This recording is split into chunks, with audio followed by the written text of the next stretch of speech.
जब हम सामने आवे नी तो घबरा काहे जाला? ना तो हम कहाँ घबरे नहीं। घबराइला ना तो खड़ा काहे हो गईला? वो तो बस ऐसे ही। मगर का बात तू यहाँ कैसे? पहले बैठा फिर बताई।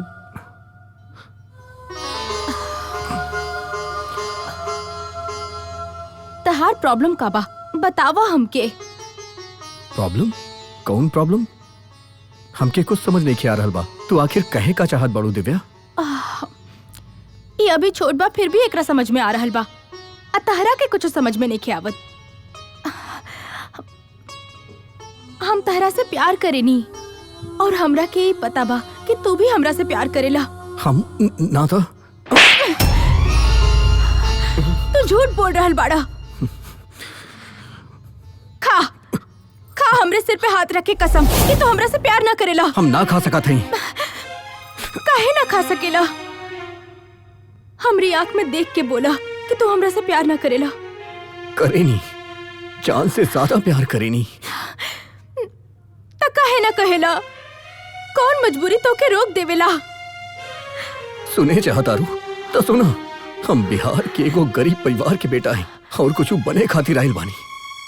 हमार माँ बहन के हमरा से बहुत उम्मीद बा। आवत समय गांव के प्रधान जी कहले रहले कि मुंबई जाके फिल्मी दुनिया में लड़की बाजी में लोग बर्बाद हो जाले। तू भी लड़की बाजी में मत फंस जाइया। ई बात पे हमार माई कहली कि ना, हमार बेटा ऐसा कबो ना कर सकेला।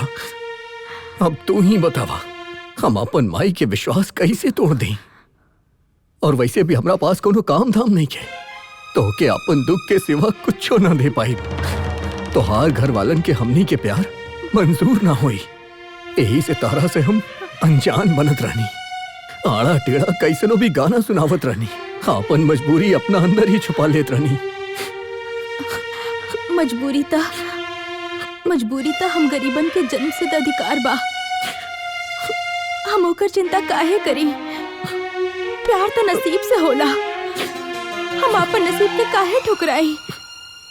चाहे कुछ हो जाए, प्यार में जियब, प्यार में मरब।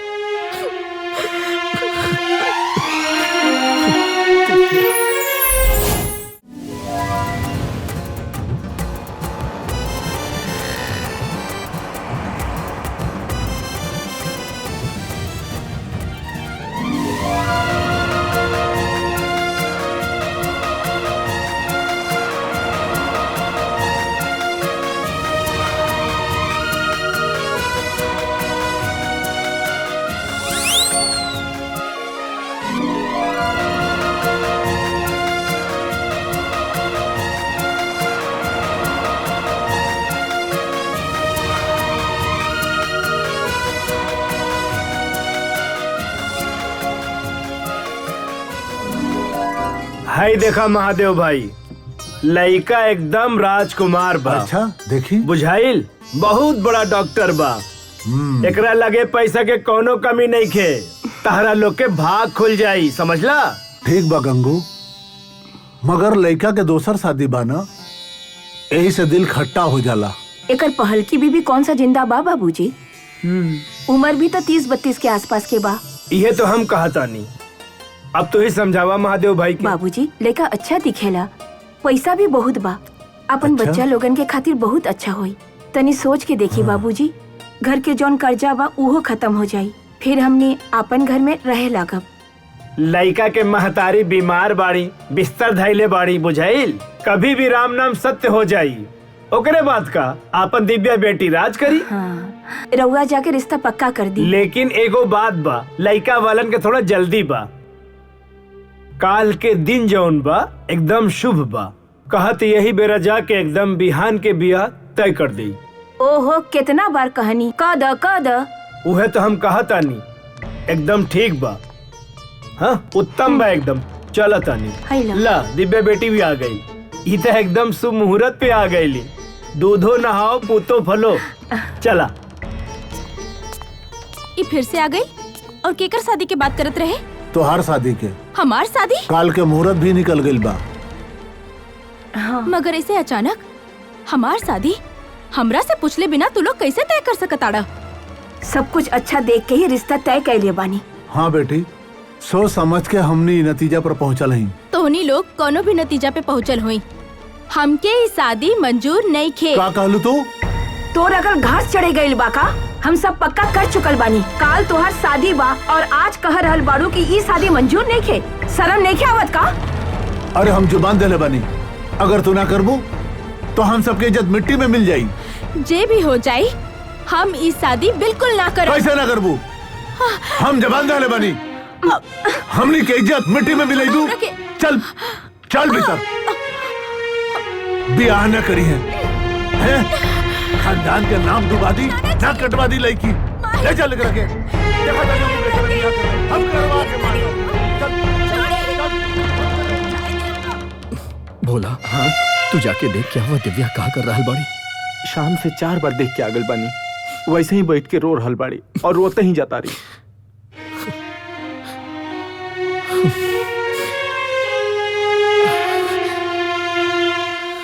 हम बाहर गेट पे इंतजार करता नहीं, तू जाके दिव्या के लेके आ जा। ठीक बा गुरु, हम लेके आओ तनी।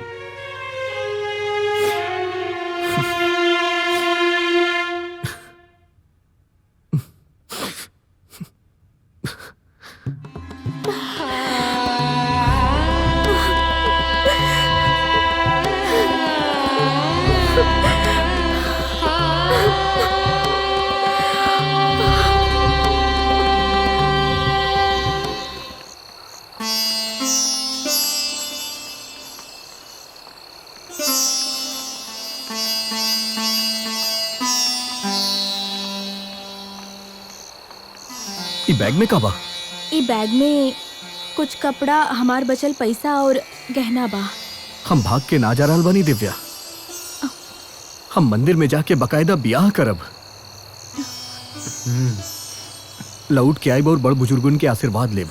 तू जाके बैग वापस रखता। ना मुरली, तू परदेसी बड़ा, लौट के आइबा त नाना जी तोहरे साथे बुरा सलूक करी है। कौनो बात ना, हम कोनो गलत काम नहीं करे जा रहल बानी। भगवान के सिवा हम केकरो से ना डरेली। मगर मुरली, अगर बगर छोड़ा, तू जाके बैग वापस रख दा। देखा भोला, सुबह 5 बजे तक दुकान खुल जाए। तू जाके 2 गो माला और पीला धागा लेके तू डायरेक्ट मंदिर आ जाइया। ठीक बा गुरु, ऐसा नहीं करब, जाता नहीं। जा। ठीक बा।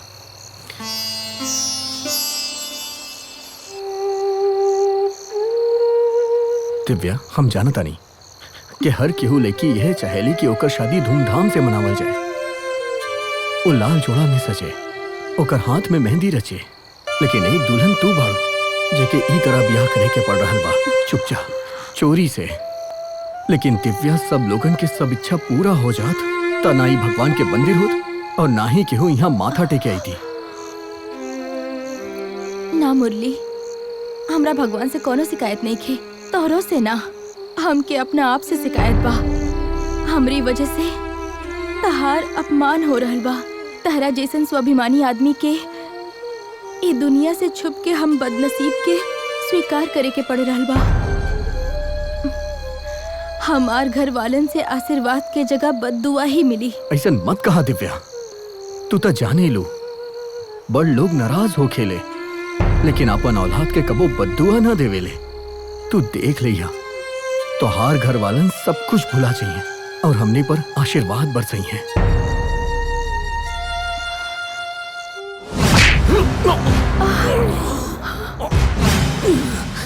मुरली, मार एक लगे संग, मारा छोड़े के मुरली शादी करा था।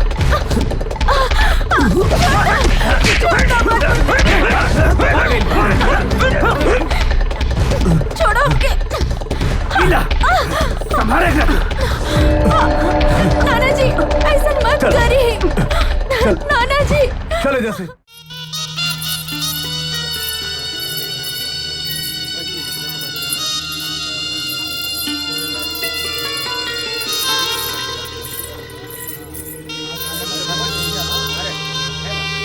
ओम मंगलम भगवान विष्णु, मंगलम गरुड़ध्वज, मंगलम पुंडरीकाक्ष, मंगलाय तनोहरि, वक्रतुंड महाकाय, कोटि सूर्य समप्रभ, निर्विघ्नं कुरु मे देव सर्वकार्येषु सर्वदा। ओम श्री सुमुख एकदंत कपिल गजकंठ विकट विनाशक विनायक धूमकेतु गणाधर भाईचंद गणपति गणाय मोदक प्रिय लंबोदर हाथ जोड़ी सर्व मंगल मांगल्य शिवे सर्वार्थ साधिके शरण्य त्र्यंबके गौरी नारायणी नमोस्तुते नीलांबुज श्यामल कोमलांगम सीता समारोपित वाम भागम पाणो महासायक चारु चापम नमामि रामं रघुवंशनाथम। ओम नमः शिवाय। ओम शिव पार्वती नमः। ओम स्थान देवताभ्यो नमः स्वाहा। ओम श्री कुल देवताभ्यो नमः स्वाहा। ओम सर्वे देवभ्यो नमः स्वाहा। ओम अग्नि देवताभ्यो नमः स्वाहा। आपदाम फर्तारम दातारम सर्व संपदाम लोकाभिरामम श्री रामम भूयो भूयो नमाम्यहम्। गठबंधन हो गई, चलिए फेरा करी। ओम पाणी ग्रहण संस्कार हेतु सप्त प्रदक्षिणातहं करिष्यामि। ओम सर्वमंगल मंगले शिवे सर्वार्थ साधिके शरण्य त्र्यंबके गौरी नारायणी नमोस्तुते। कर्पूर गौरम करुणावतारम संसार सारम भुजगेन्द्रहारम सदा वसन्ते हृदयारविन्दे भवं भवानी सहितं नमामि। ओम श्री राधे कृष्णाय नमः। एकदंताय नमः। ओम सुमुखाय नमः। ओम वक्रतुंडाय नमः। ओम भाईचंद्राय नमः। ओम गजाननाय नमः। ओम सर्वेदेवभ्यो नमः। ओम अग्निज्योताभ्यो नमः। ओम अग्नि सप्त प्रदक्षिणाय नमः। माल्यार्पण करिए। ओम पाणी ग्रहण संस्कार हेतु माल्यार्पण समर्पयामि। ओम सर्वमंगल मंगल्ये शिवे सर्वार्थ साधिके शरण्य गौरी नारायणी नमोस्तुते। पाणी ग्रहण संस्कारे सिंदूरदानं करिष्यामि। ओम सौभाग्यशालिनी भवन्तु। ओम सर्वे भवन्तु सुखिनः सर्वे सन्तु निरामय सर्वे भद्राणि पश्यन्तु सर्वदुःख मम भाक् भवेत्। ओम मंगलसूत्रदानम। ओम अस्य पाणिग्रहण संस्कार संपूर्णम। चलिए सबके आशीर्वाद ले लीजिए।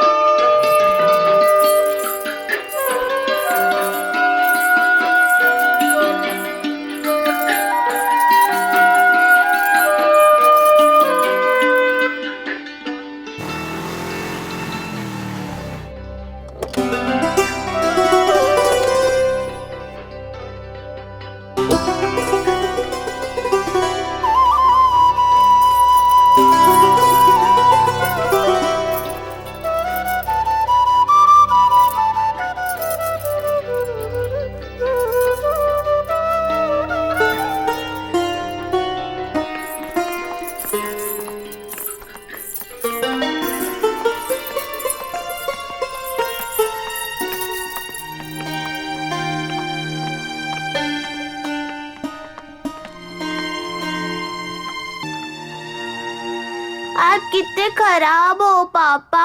अकेले अकेले शादी करके आए, मुझे नहीं लेके गए साथ में। अरे मेरा बच्चा, ऐसे नहीं बोलते बेटा। देखो कौन आई है। देखो देखो देखो, ये है आपकी मम्मा। आपको ढेर सारा प्यार देगी। नमस्ते करो मम्मा को। नमस्ते। आई लव यू मेरा बेटा। अंदर चलते हैं। आजा आजा मेरा बेटा, आजा मेरा बेटा। अंदर चलते अंदर चलते अंदर चलते।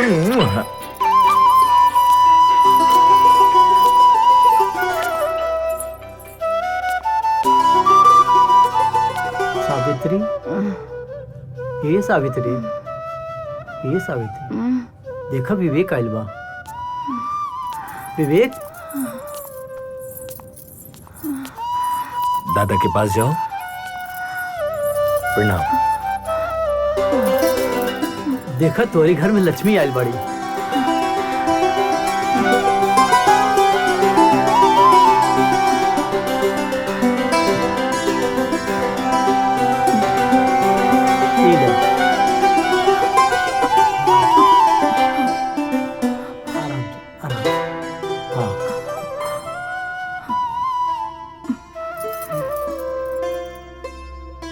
अखंड सौभाग्यवती भव, दूधो न और पूतो भलो।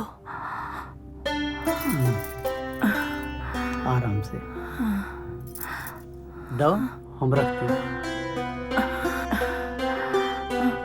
सुनी जी, वो विवेक के कमरा वो ठीक करा दिले बानी। बहू, तू लोग आराम करा जाके। ठीक है बेटा, ही हुआ।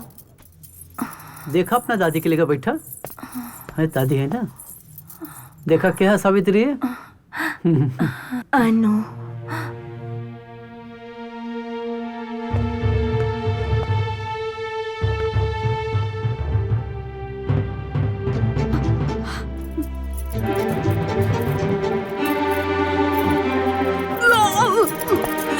दिव्या, दिव्या, दिव्या।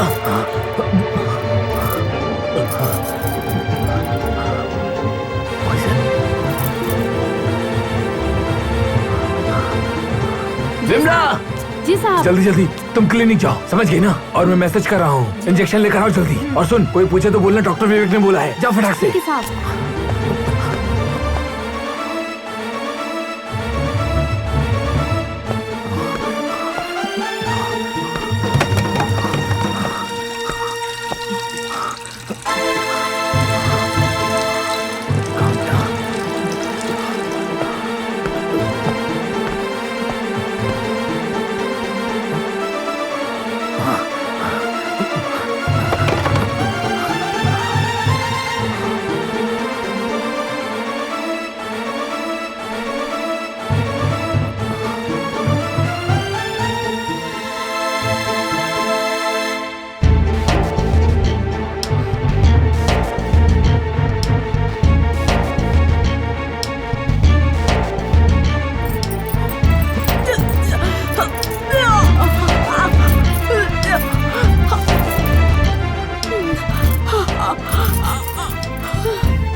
आराम से।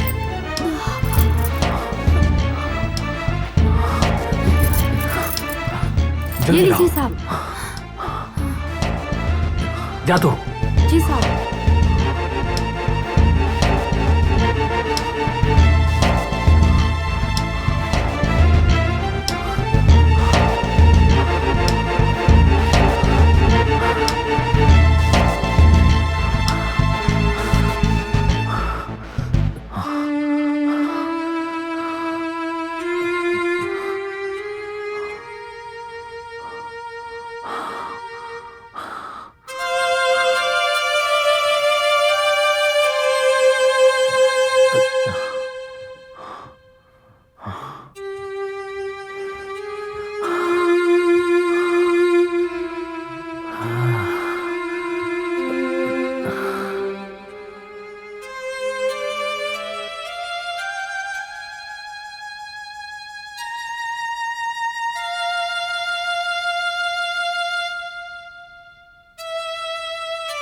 क्या मजबूरी हो सकती है?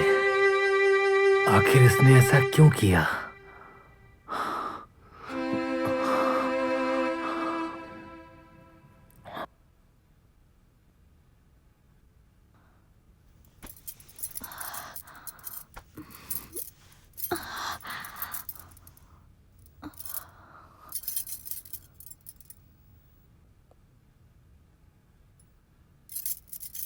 अब कैसा फील कर रही हो तुम?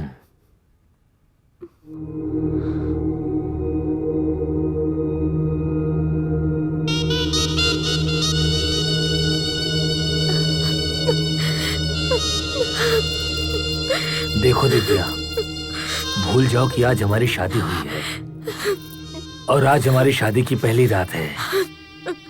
मुझे सिर्फ तुम अपना एक दोस्त समझो और मुझ पर विश्वास करो। बस मुझे ये बता दो कि इस घटना के पीछे की कहानी क्या है। देखो दिव्या, पेशे से मैं एक डॉक्टर हूं और शायद तुम्हें मालूम नहीं है कि मैंने घर में सबको बता दिया है कि थोड़ा थकान की वजह से तुम्हें चक्कर आ गया है। मैंने ये नहीं बताया कि तुमने जहर खा लिया है। अगर कोई लड़की शादी की पहली रात जहर खा के मर जाना चाहे तो ये तो तय है दिव्या की शादी उसकी मर्जी के खिलाफ हुई है या तो जबरदस्ती कराया गया है। देखो दिव्या, सारी जिंदगी तुम्हारे और मेरे सामने पड़ी है। अगर हम एक दूसरे को अंधेरे में रखेंगे तो जीना मुश्किल हो जाएगा। जो भी बात है तुम मुझे साफ साफ बता दो। आप यकीन मानो कि मुझ में बर्दाश्त करने की शक्ति है। बोलो, प्लीज बोलो, आखिर कहानी क्या है? इसके पीछे किस्सा क्या है? मोहब्बत ना रोकी के हो के रुकला से, मोहब्बत मोहब्बत ना झुके के हो के झुकोला से, मोहब्बत ना रुके के हो के रुकला से।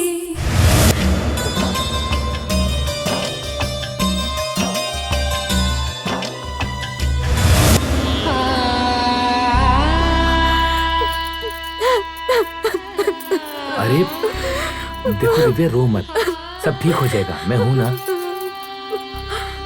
मगर मैं जीना नहीं चाहती, मुझ में ये दोहरी जिंदगी जीने की हिम्मत नहीं है। मुझे थोड़ा सा जहर ला दीजिए, मैं मर जाना चाहती हूँ। देखो, मर जाना बहुत आसान है, मगर मौत से कोई उलझन सुलझ नहीं सकती। फिर भी मैं तुम पर कोई जोर नहीं डालूंगा, लेकिन एक उलझन मेरी भी है, उसे सुन लो, फिर तुम्हें जो जी चाहे वो करना। शांता मेरी पहली पत्नी थी। अन्नू को जन्म देते के साथ वो गुजर गई। 6 साल हो गए उसे गुजरे हुए, लेकिन मैंने दूसरी शादी नहीं की। मेरी माँ मेरे लिए बहुत परेशान थी, और धीरे धीरे मेरा दुख मेरे माँ के कलेजे में उतरता चला गया, और उसने बिस्तर पकड़ लिया। सिर्फ उसे एक आस लगी थी, इस घर में दोबारा बहू आ जाए, बिन माँ के अन्नू को फिर से एक माँ मिल जाए। तुमने माँ की तो हालत देखी है ना, कितनी खराब है। और मैं एक बेटे की हैसियत से बस यही चाहूंगा कि मेरी माँ 100 साल जिए दिव्या। लेकिन एक डॉक्टर होने के नाते मुझे मालूम है कि मेरी माँ 6-7 दिन से ज्यादा नहीं जी पाएगी। और इन आखिरी दिनों में मेरी माँ को ऐसा कुछ दुख ना पहुंचे, इसलिए विनती करता हूं मैं तुमसे, कुछ दिनों के लिए तुम इस घर में बस ऐसे ही रह जाओ कि उसको लगे कि तुम ही इस घर की बहू हो। मैं तुम्हारे सर की कसम खा के कहता हूं दिव्या कि तुम्हारा मुरली मोहन जहां कहीं भी होगा, मैं उसे ढूंढ कर लाऊंगा, और मैं इज्जत के साथ तुम्हें उसके हवाले कर दूंगा। और देखो, मैं ये बात बिल्कुल नहीं चाहता कि तुम यहाँ पर कोई भी दुख उठाकर मजबूरी में रहो। अगर तुम 6-7 दिनों के लिए इस घर में तुम बहू बनकर रह जाओगी, तो ये एहसान डॉक्टर साहब तुम्हारा जिंदगी भर नहीं भूल पाएगा।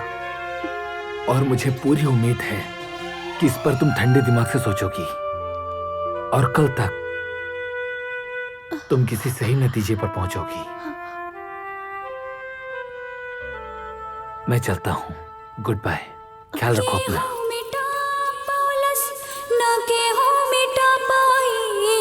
प्यार में ये पागल के ना के हो समझा पाए, बिछड़ के दिलबर से हर रब्बा हम तो मर जाएब, जीते जी उनसे के हो जुदा नहीं कर पाए।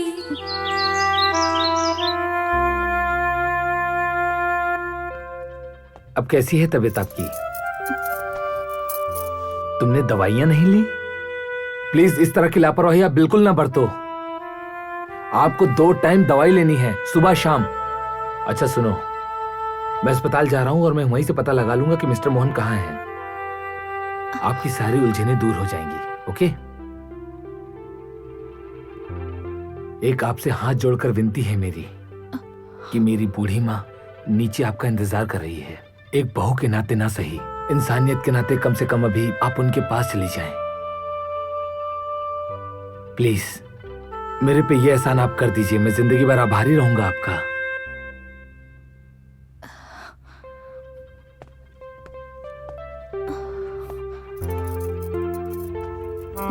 देखा, ये लोग का जोड़ी बहुत बढ़िया बा, हमके तो माई क्लिनिक जाता नहीं, आशीर्वाद दा। ये तोहर का तरीका भइल बेटा, बैठा पहले ही यहाँ। हमार बात सुना, काले तू शादी करके आइला हा, आज सवेरे सवेरे अस्पताल जात बड़ा। वो पराई घर से आई लड़की का सोची? जाए के जरूरी बा बाबूजी, 2-3 ठो ऑपरेशन बा, और शादी तो हम कहीं नहीं। हाँ, उन्हन के जान काहे खतरा में डाली, हम बताई रहुआ। कह रे विवेक, 6 साल तक बराबर इनकार करत रहे, और आज अचानक बहू ले आइला। अपन माई के खातिर काहे कि हम ज्यादा दिन ना जी पाए। अरे रे ऐसे काहे बोला तारिस माई? यहाँ तू बिल्कुल स्वस्थ हो जाइबे। और एक बात सुन ले, 6-7 दिन के अंदर तू बिस्तर छोड़ देबे और अपना पोते के साथ तू खेले लगबे। ऐसा बातें मत करा। डॉक्टर के जैसन ना, बेटा जैसन बात कर। अच्छा ही बता, लड़की कैसन लागल? बहुत अच्छा बिया माई। अब भाई नीचे औते रहे। तू तो जनते बाड़ू कि हमार कमरा के कितना किताब उताब गिरल रहे, तो वह सरिया लगलस। थोड़ा देर में नीचे आ जाई। मन मिल गइल तू दोनों के? एक दूसरे के पसंद आ गइल तू दोनों? हाँ माई, पसंद कर लेनी। हाँ जाना था बेटा, तू कबो शांता के भुला ना पाइबा। ई भी ना कह सकत है कि मरे वाला के मन से भुला देवे के चाहिए, लेकिन ओकरा खातिर जिए वाला के दिल दुखावे के ना चाहिए। पर ऐसा का कर देनी हमारी? बोला, तू कबो तकलीफ ना पहुँचाइबा ओके? हमेशा खुश रखबा, वादा कर हमरा से। अरे माई, कैसन बात करता रू? हाँ, तहार बेटा तारा के वचन देवता कि दिव्या के खुशी के खातिर हम कुछ भी करब। ओकर हर इच्छा पूरा करब माई हम। ठीक कहा था सावित्री। प्रणाम। अच्छा हम जाता नहीं।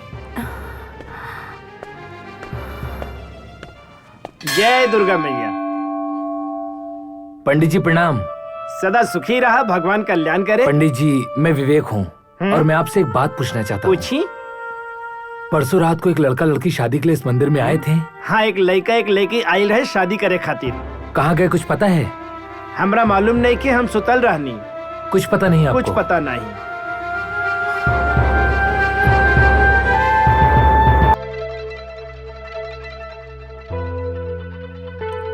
अंदर सांस खींचो। आ आ आ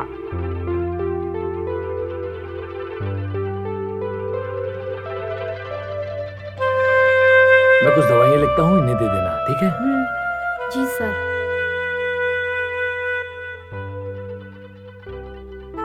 ये दवाई लेकर आओ।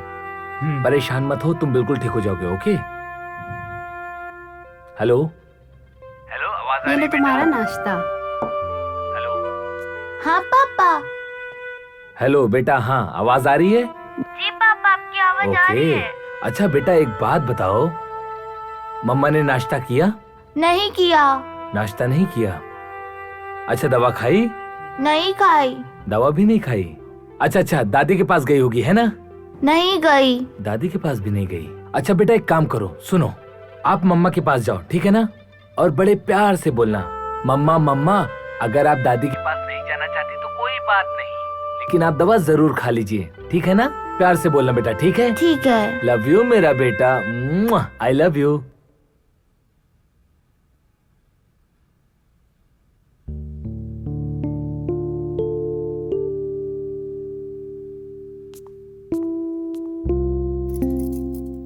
पापा ने फोन पर कहा है कि नीचे दादी माँ के पास नहीं जाओगी तो चलेगा, पर नाश्ता और दवाई जरूर खा लेना।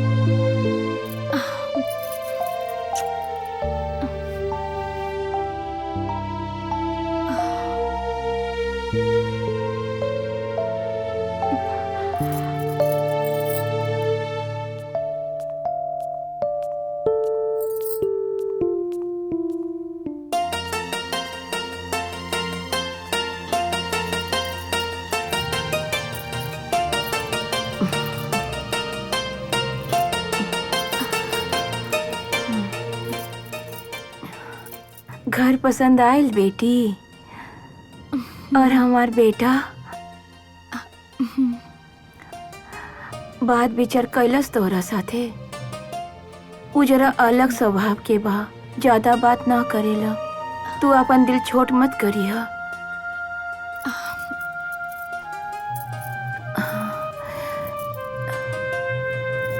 ये घर के मान मर्यादा, सुख शांति सब कुछ तोहार हाथ में सौंप रहल बानी बहू। तोहरा आवे से ये घर में खुशियाँ फिर से लौट आइल।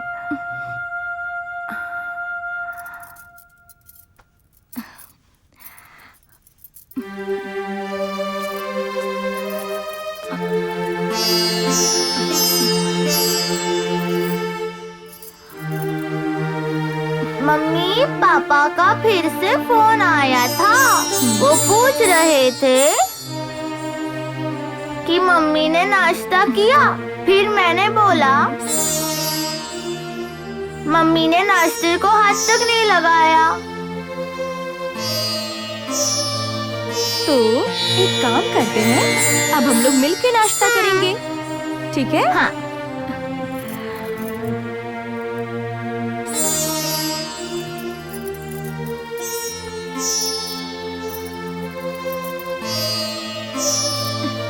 Good girl.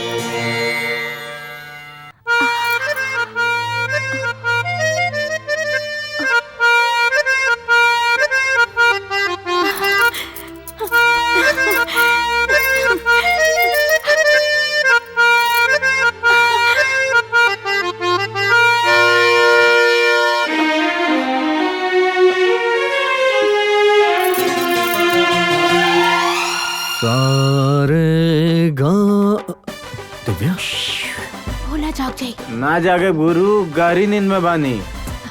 अरे वो नींद में बोल रहा बा। हाँ, नींद में बोल रहा बानी। छत पर निकल पड़ा।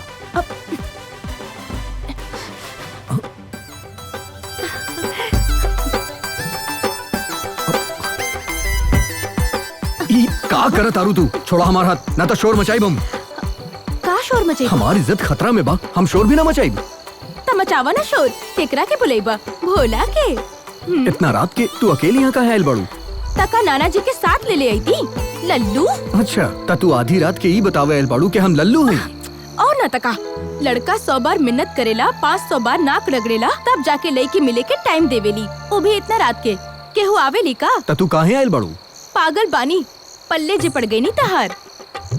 और केहू होत ना तब न तका मौका के फायदा उठाई।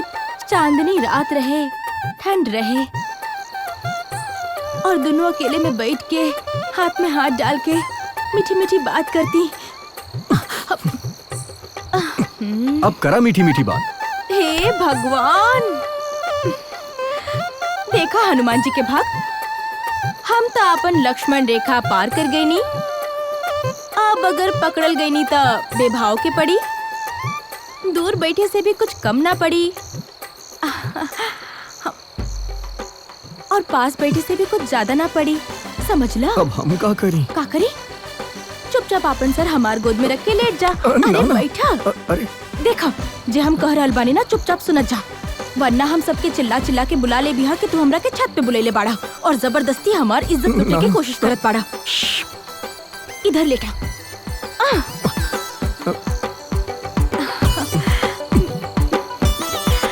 आपन मुंह हमरा तरफ घुमावा। अरे का भाई? देखा दिव्या, तू यहाँ से चल जा, ना तो हम। नाता का? चुपचाप इधर बैठा। ठीक से बैठा ना। अच्छा बोला, का करी?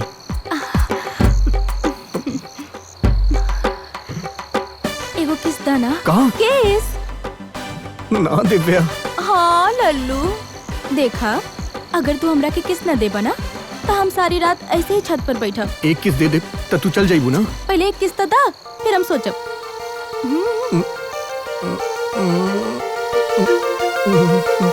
कैसन शकल बना रहल बाड़ा? प्यार कर रहल बाड़ा कि जमाल गोटा पी रहल बाड़ा? तनी मुस्कुरा के। हाँ।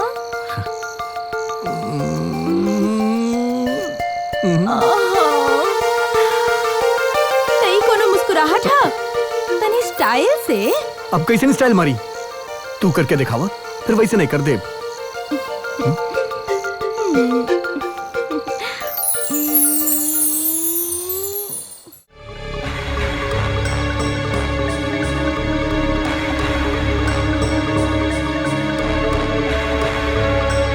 डॉक्टर साहब, मैंने सारे अस्पतालों और नर्सिंग होम में पता लगा लिया, मिस्टर मोहन कहीं नहीं भर्ती हुए। ओके, एक काम करो, इस शहर के जितने भी सारे लॉजेस हैं और धर्मशालाएं हैं, सभी जगह पता करो। कहीं ना कहीं तो होंगे मिस्टर मोहन।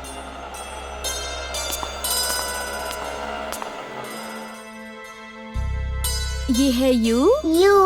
ये क्या है? एल। ये डी। दिव्या, मैंने जितने भी मुंबई के हॉस्पिटल्स हैं, लॉजेस हैं और धर्मशालाएं हैं, सभी जगह मैंने पता किया, लेकिन मिस्टर मोहन का कहीं पता नहीं चला। अच्छा दिव्या, हो सकता है मिस्टर मोहन अपने गांव चले गए हों। उनका कुछ पता है क्या आपके पास? जब वो घर पर आए थे रहने के लिए तो उन्होंने नाना जी को अपना आधार कार्ड दिया था। उसकी एक फोटो है मेरे पास, ये देखिए।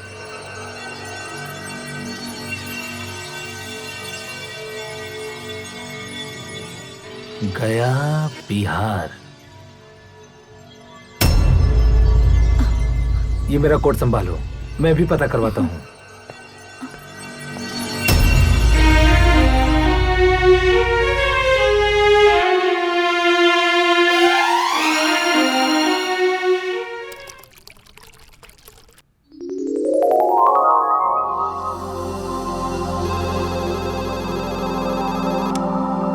हेलो। हेलो, गया का सदर हॉस्पिटल? जी हाँ। क्या मेरी बात सिंह से हो सकती है क्या, डॉक्टर सिंह से? हाँ, सिंह ही बोल रहा हूँ। आप कौन? मैं तुम्हारा दोस्त बोल रहा हूँ, doctor Vivek from Mumbai, classmate, याद है? अरे विवेक, बोलो बोलो बोलो, कैसे हो? बड़े दिनों बाद याद किया। अच्छा सिंह, एक बात बोलनी थी तुझे मेरे भाई, एक तकलीफ दे रहा हूँ तुझे। बोलो बोलो बोलो। बात ऐसी है कि गया का एक व्यक्ति है जिसका नाम है मुरली मनोहर, गया का रहने वाला है। यार उसका आधार कार्ड है मेरे पास, वो आधार कार्ड तुझे मैं अभी सेंड करता हूँ। भाई एक रिक्वेस्ट है यार, प्लीज यार, बहुत जरूरी है। दोस्त जरा पता करके बताना, कहीं वो गया में तो नहीं है वो। मैं पता करके आपको बताता हूँ। ओके ओके, थैंक यू मेरे भाई, थैंक यू, लव यू मेरे भाई, टेक केयर भाई, thank you, love you, thank you, thank you, thank you. Bimla, nurse, Bimla, nurse, कहाँ चल गई सब? बिमला, नर्स। का बात बा माई? ये सब कहाँ चल गई? माई वो सब तो छुट्टी पे गइल बा। हम के बताई का काम बा? बेड पेन है ना। अरे तो रह दो।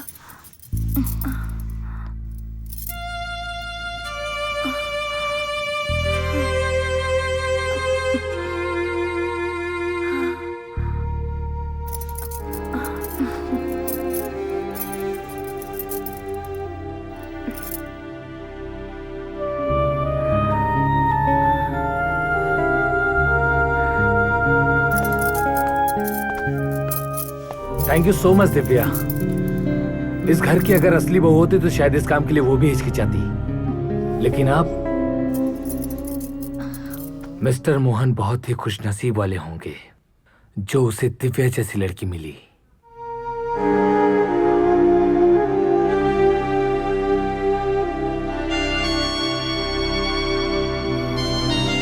काम धाम करता रंगी ना? ना काम ना करेला।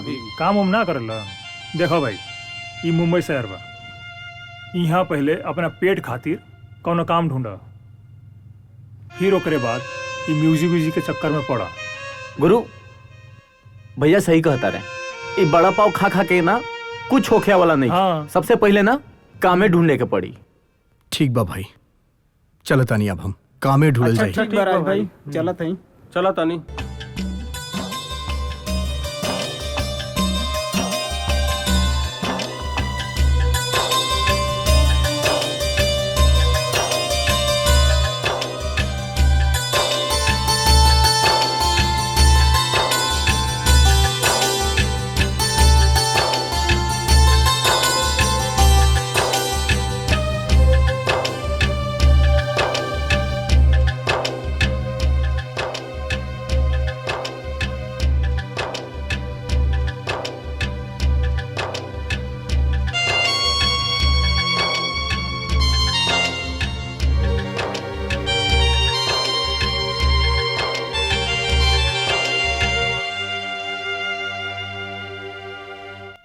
हे भगवान, सब पे दया दिखौनी रहुआ, हर बेबस मजबूर पे कृपा करे नी।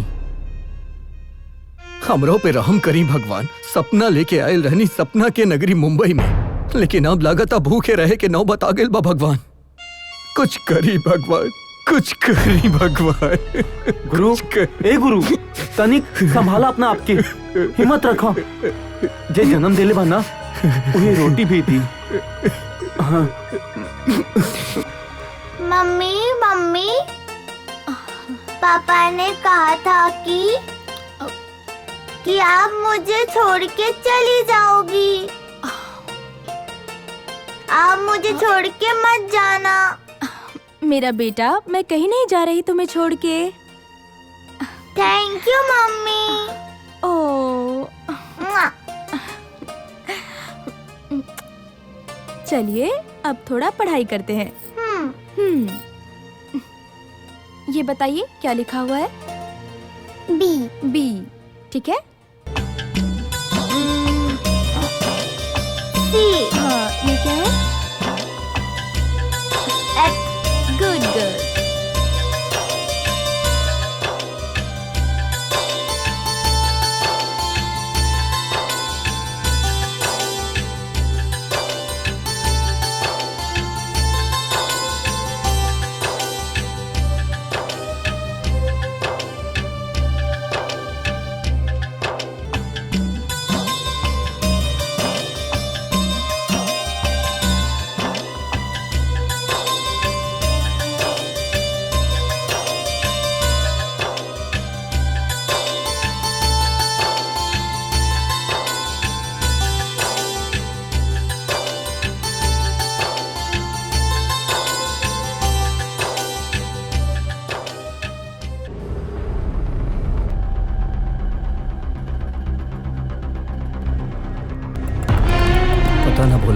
ऐसे कब तक भटके के पड़ी?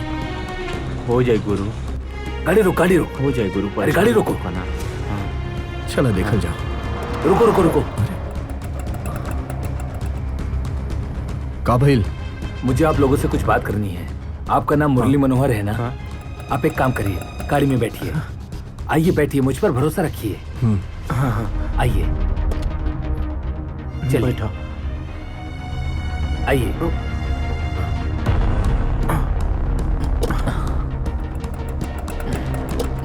वैसे साहब एक बात पूछूं आपसे, मेरा नाम कैसे आपको पता? मुझे आपका ही नाम नहीं बल्कि आपके प्रिय मित्र भोला का भी नाम अच्छे से पता है। और मुझे ये भी पता है कि आप वही संगीतकार हैं जो किसी की धुन चुराने से आपने इनकार कर दिया था। वैसे मैं आप लोगों को एक बात बताना चाहता हूँ। पेशे से मैं एक प्रोड्यूसर हूँ और एक फिल्म बनाने की सोच रहा हूँ जिसमें एक मधुर संगीतकार की आवश्यकता है। मेरी दिली इच्छा है कि आप दोनों मेरे फिल्म में मधुर संगीत दें। और आप अपने घर का एड्रेस बताइए, मेरा ड्राइवर आपको लेने आ जाएगा। अरे साहब, कोई ठिकाना हो तब तो अपना पता बताएंगे।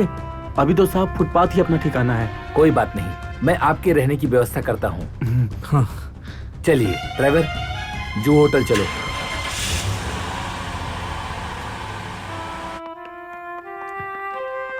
आइए, चलिए।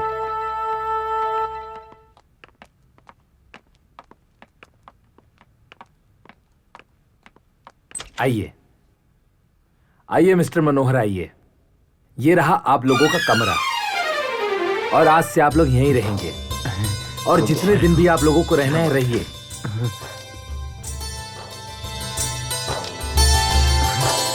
एक मिनट में जरा फोन कर लेता हूँ। जी।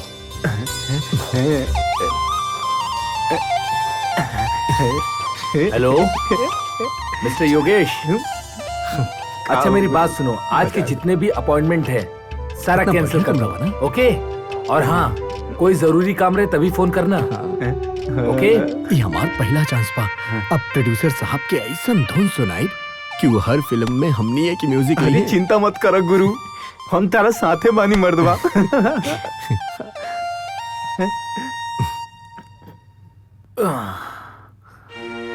तो मुरली मनोहर जी, सुनाइए एक प्यारा सा सॉन्ग।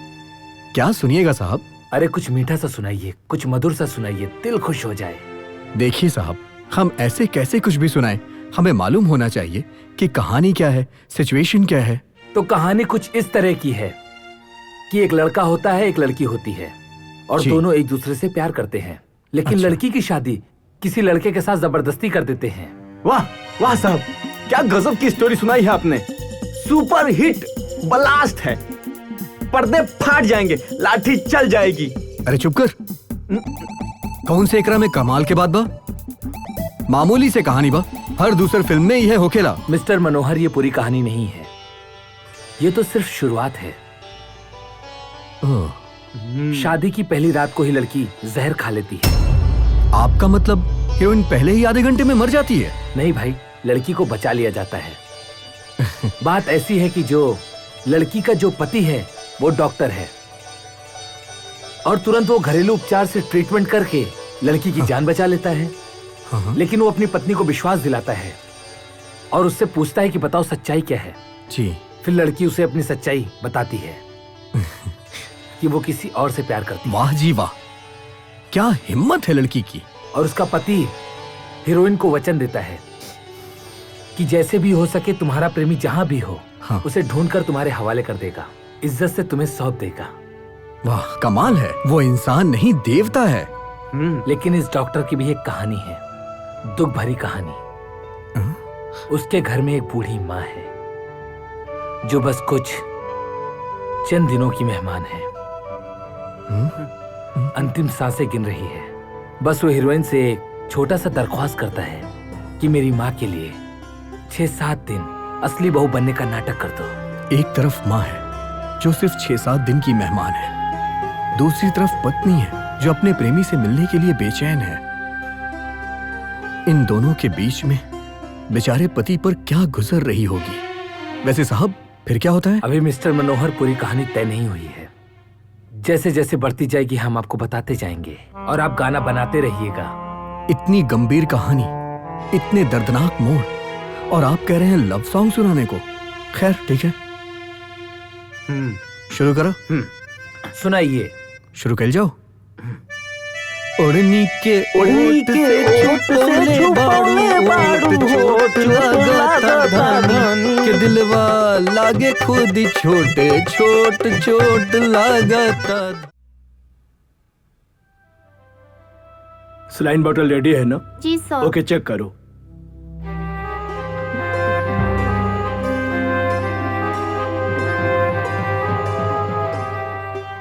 हाँ नर्स, Yes? इंजेक्शन रेडी है ना? हाँ सर। हाँ, just wait wait wait. Sir.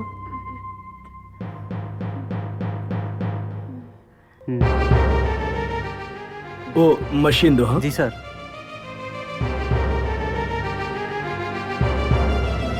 Oh my God.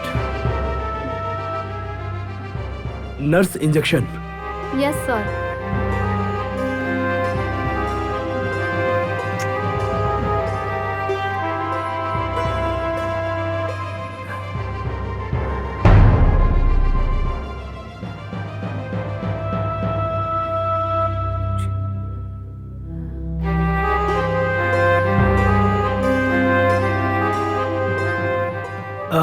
Saline बोतल लगा दो इनको। ओके, हाँ? सर। ओके फाइन, ठीक है। हाँ ओके। ओके सर। विवेक, आइए आप मेरे साथ। जी। विवेक, आप खुद एक डॉक्टर हैं और मरीज की हालत कैसी है ये आप जानते हैं। जो ट्रैंक्विलाइजर मैंने दिया है इसका असर कुछ घंटे तक रहेगा।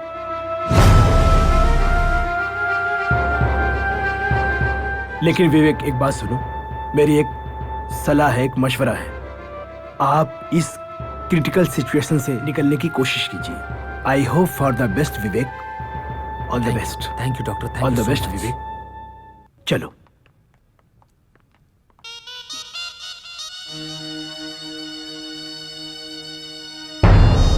हाँ हाँ।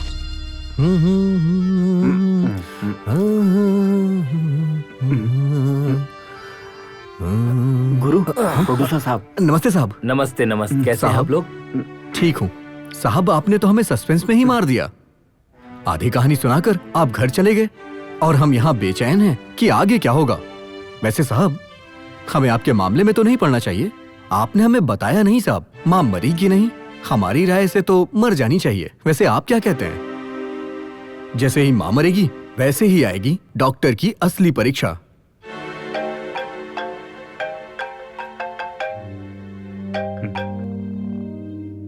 हेलो। हेलो। हाँ साहब, माँ जी का स्वर्गवास हो गया। अभी 5 मिनट पहले। आप ही का इंतजार हो रहा है साहब, जल्दी आइए। आपने हमें बताया नहीं साहब, माँ मरी कि नहीं। हमारी राय से तो मर जानी चाहिए। माँ मर गई। ये बात हुई ना साहब, अब मजा आएगा कहानी में। लेकिन यहाँ पे आप गाना मत डालिएगा। वो हर कोई माँ करके गाना डाल देते हैं ना, लेकिन हम इस सिचुएशन में ऐसा बैकग्राउंड म्यूजिक देंगे हर किसी की आंख भर आएगी। आप सुनिए, मैं सुनाता हूँ। चल भोला, उठा ढोलकी बजाओ। ठीक बा।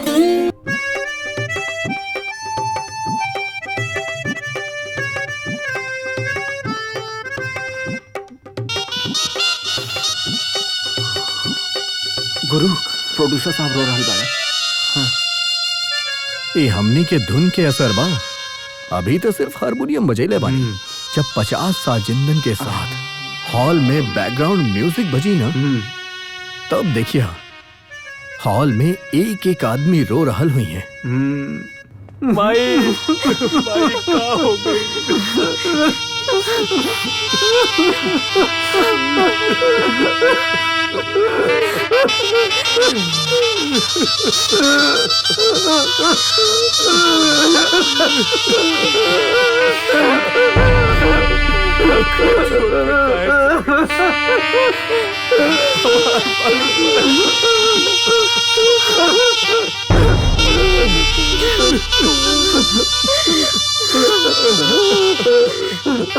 बाबूजी,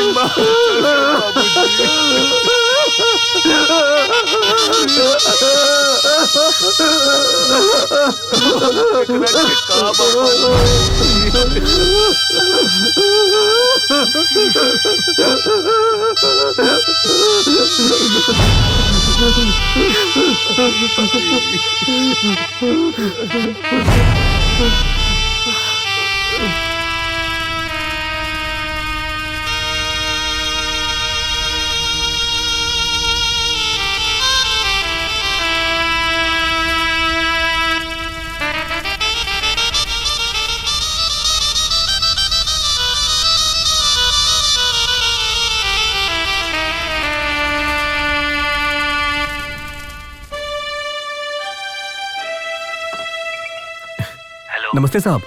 नमस्ते नमस्ते। हम आप ही के फोन का इंतजार कर रहे थे। मनोहर जी, आप ऐसा कीजिए कि कल टैक्सी पकड़कर फौरन मेरे घर पर आ जाइए। और सुनिए, मेरे घर का पता है विष्णु विला, सीजर रोड, अंधेरी वेस्ट, मुंबई। हाँ, क्लाइमेक्स तय करना है। ठीक है साहब, हम कल आ जाएंगे। ठीक है। पापा, ये क्लाइमेक्स क्या होता है? क्लाइमेक्स ये होता है मेरा बच्चा, दो बिछड़े हुए प्रेमी को मिलाना।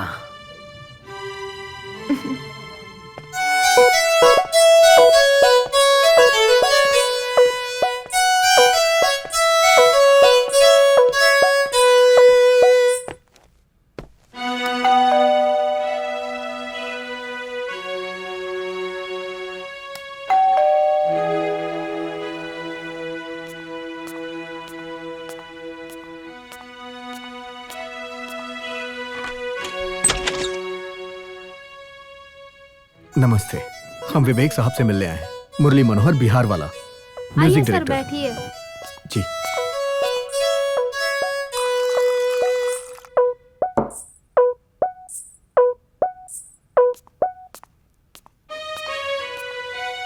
लीजिए पानी, मैं साहब को बुला के लाती हूँ। जी।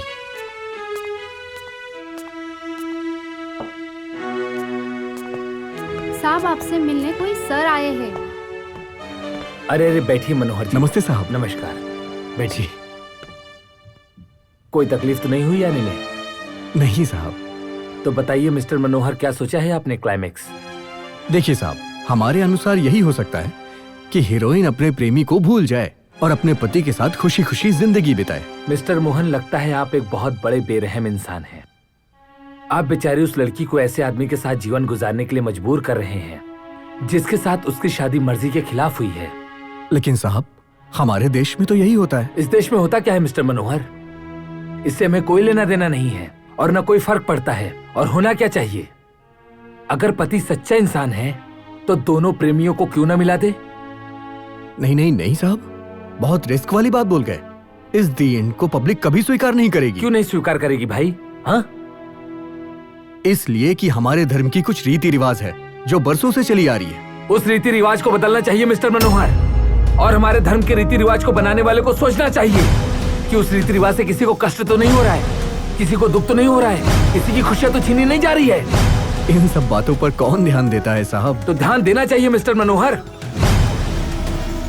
कोई किसी लड़की के साथ एक पल के लिए बदतमीजी करे तो कोर्ट उसे सजा सुनाती है, और ना चाहते हुए भी उसे एक घुटन भरी जिंदगी जीनी पड़ रही है। और शायद मिस्टर मनोहर तुम्हारे इस फिल्म के माध्यम से कुछ लोगों का माइंड चेंज हो जाए, लोग सोचने पे मजबूर हो जाए, ताकि फिर किसी मासूम लड़की को लाचारी भरी जिंदगी जीना ना पड़े। ठीक है, एक बहुत बड़ा मैसेज होगा समाज के लिए। चलिए कम, आइए मेरे साथ ऊपर। ऊपर? आपका मतलब कहीं एडवांस तो नहीं है साहब? अरे मिस्टर मनोहर पहले आइए तो, मुझे भी तो अपना फर्ज अदा करने दीजिए प्रोड्यूसर वाला। कम आइए। ठीक है साहब, अच्छा है साहब, बहुत अच्छा है। हाँ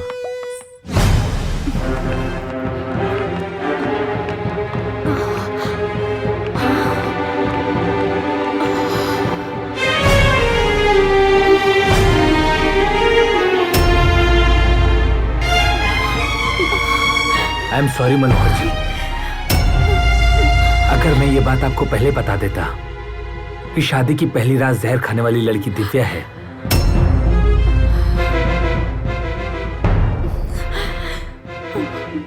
और उसे मंगलसूत्र पहनाने वाला डॉक्टर मैं हूं, तो हम लोग खुलकर शायद बात नहीं कर पाते, कभी सही नतीजे पर नहीं पहुंच पाते। इसलिए मुझे ये नाटक करना पड़ा। अगर मिस्टर मनोहर मैंने आपको किसी भी प्रकार से तकलीफ पहुंचाई है तो मैं आप दोनों से माफी चाहता हूं। देखो दिव्या, मैंने अपना वादा पूरा किया। हालांकि मैं अपने स्वार्थ के लिए अपनी मां के खातिर तुम्हें इस घर में कुछ दिन रोक के रखा, आपको दुख दिया, उसके लिए मैं माफी चाहता हूं। आखिर ये दुखद कहानी जो शादी से शुरू हुई थी, दो प्रेमियों के मिलन की सुखद कहानी बन गई। इस बात की मुझे खुशी है। मेरी शुभकामनाएं आप दोनों के साथ हैं।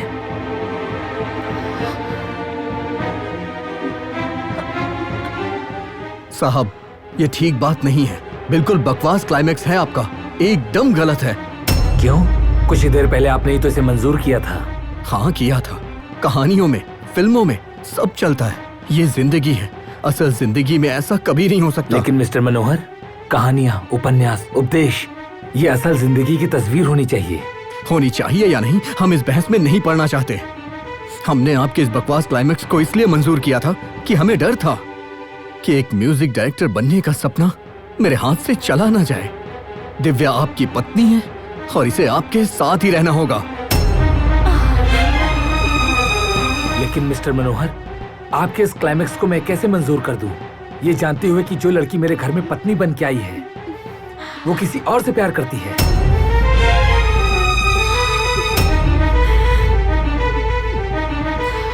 और मैं उसे अपना जीवन साथी मानकर एक लगातार आग में नहीं जल सकता। जिंदगी जहन्नुम बन जाएगी मेरी और दिव्या की भी। और इस मुश्किल का एक ही उपाय है कि आप दिव्या को अपना लीजिए। नहीं साहब, ये नहीं हो सकता है, ये कभी नहीं हो सकता है। मिस्टर मनोहर, अगर आप इसे नहीं अपनाएंगे तो यकीनन ये दोबारा जहर खा लेगी। ये मंजूर होगा आपको जिससे आपने प्यार किया है, उसे जानबूझकर आप मौत के मुंह में ढकेलना चाहेंगे? आप कैसे आदमी हैं मिस्टर मनोहर? कैसे प्यार करने वाले इंसान हैं आप? साहब, आप क्यों नहीं समझते? ये आपकी पत्नी है, आप इनके पति हैं। आपने इनकी मांग में सिंदूर डाला है, आपने इनके गले में मंगलसूत्र पहना है, आपने इनके साथ अग्नि के साथ फेरे लिए हैं। हमारे धर्म के अनुसार ये आपकी पत्नी हुई, आप किसी और की नहीं हो सकती हैं। क्यों नहीं हो सकती मिस्टर मनोहर? क्यों नहीं हो सकती? किसी के मांग में सिंदूर भरने से, गले में मंगलसूत्र पहनाने से, अग्नि के साथ फेरे लेने से पति पत्नी नहीं हो जाते। लड़का लड़की का दिल मिलना चाहिए, मन मिलना चाहिए, तभी वो पति पत्नी कहलाते हैं। और मुझे पता है आप दोनों का दिल और मन दोनों मिला हुआ है, और इसीलिए तो मेरे घर में इतनी धन दौलत नौकर चाकर गाड़ी होने के बावजूद भी दिव्या मर जाना पसंद की, बल्कि मुझे अपनाना नहीं। और मिस्टर मनोहर, आज तक मैंने किसी का बुरा नहीं चाहा, और ना तो मैंने किसी का बुरा किया आज तक। बस मैं एक इंसान होने के नाते हर किसी को खुशी देना चाहा। आज पहली बार सिर्फ अपने स्वार्थ के लिए दिव्या को यहाँ रखकर इसके मन को मैंने दुखित किया है। मिस्टर मनोहर, दिव्या की आंख में एक बार देखकर कहो कि तुम उससे प्यार नहीं करते, क्यों उसे अपनाना नहीं चाहते। एक बार देखकर कहो तुम। पर साहब जी, प्यार करता हूँ, लेकिन सच्चा प्यार स्वार्थी नहीं होता है, उसे खुशी देता है। लेकिन मेरे पास तो रहने का कोई ठिकाना भी नहीं है, इसे दुख और आंसू के सिवा कुछ भी नहीं दे सकता हूँ। मैं दे रहा हूँ, सब कुछ दे रहा हूँ मैं। साहब जी, ये देखो, देखो ये, मुझे लंग कैंसर है और मैं कुछ दिनों का मेहमान हूँ। और कल मैं अमेरिका जा रहा हूँ और शायद मैं फिर कभी लौट के ना आऊं और तुम दोनों यहीं रहो। और ये सब कुछ तुम दोनों के लिए है। बस एक बात तुम दोनों से यही मेरी हाथ जोड़कर विनती है कि मेरी बेटी अन्नू को अपनी बेटी बना के रखना। इतना प्यार देना कि कभी मुझे याद ना करे। जब कभी वो याद करे बस यही बोलना, पापा जल्दी आ जाएंगे। धीरे धीरे वक्त निकल जाएगा और वो मुझे भूल जाएगी। मोहब्बत ना रोकी के हो के रुकला से, मोहब्बत ना झुकी के हो के झुकोला से। हमने में बस एक दूसरे के जान है, प्यार तो खुदा के देहल। कौन कहता है कि इंसान के रूप में भगवान श्री राम और कृष्ण ही पैदा हुए थे? आज भी भगवान के रूप में आप जैसे इंसान पैदा होते हैं। मंजिल की तलाश में भटकता रहा जिंदगी भर, भटकते भटकते मिल गए आप जैसे भगवान। आज वो भी हमें छोड़कर जा रहे हैं। हाय रे सृष्टि के रचयिता, कैसी है तेरी खुदाई।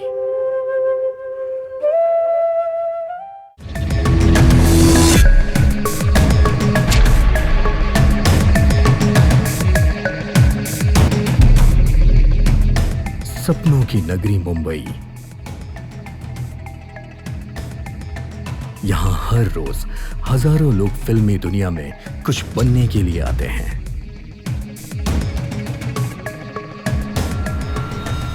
और उन्हें दर दर के धक्के खाने पड़ते हैं, चप्पल घिस जाते हैं।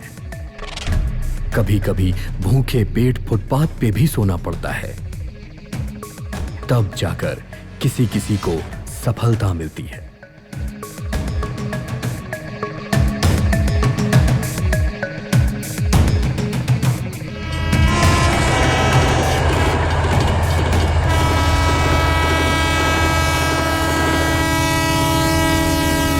हजारों लोगों की तरह बिहार से ये दो लोग भी फिल्मी दुनिया में कुछ बनने के लिए आए हैं।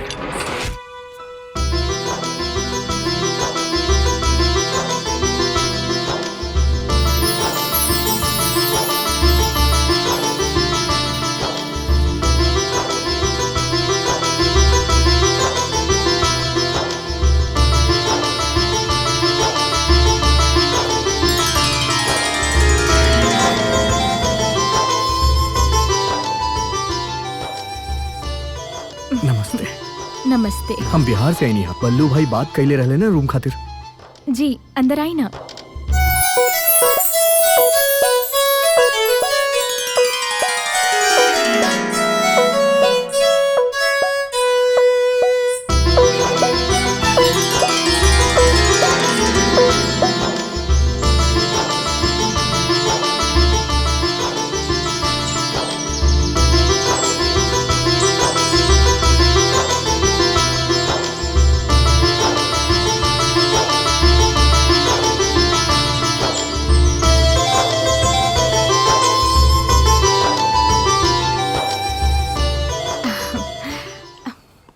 आई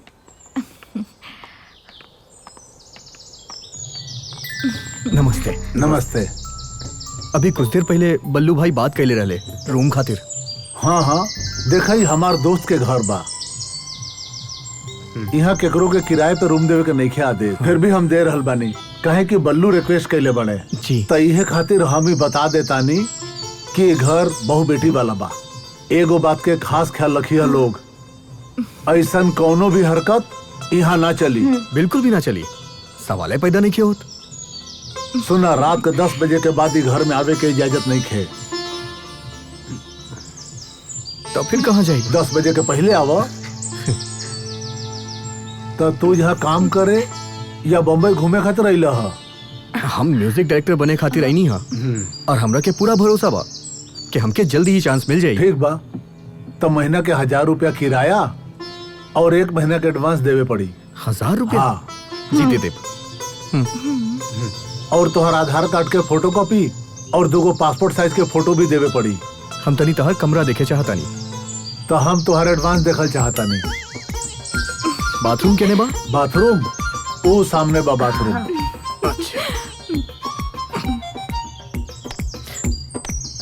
हम आवता नहीं। बेटा वो बाथरूम का करे जात बाड़न? एडवांस लावे। एडवांस बाथरूम से? हमार गुरु बहुत पहुंचेला आदमी बाड़े। घर से निकले से पहले माई कहले रही कि मुंबई में जेब कट जाला, तब से हमार गुरु जेब में पैसा ना रखेले, नीचू रखेले, अंडरग्राउंड में। अंडरग्राउंड मतलब? अंडर बियर में। तो चोर पॉकेट कैसे काटी? अच्छा अच्छा, इली रखा रखा हाथ धोला है ना? अब हम कमरा देख सकता नहीं? हाँ हाँ, दिव्या दिखा दो कमरा इनकरा के। जी नाना जी, आई।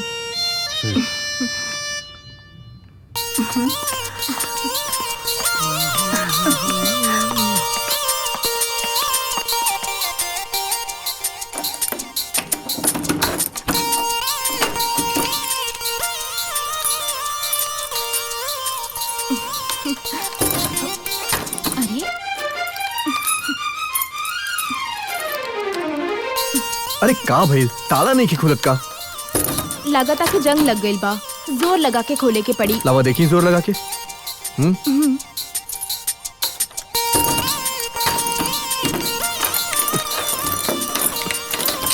का भाई जोर लगावा? औरो तनी? अरे कितना जोर लगाई? चाबी यही ताला के बाकी दूसरे के लाइल बाड़ू। चाबी तो यही है बा। अच्छा आवा, दोनों मिलके जोर लगावल जाओ।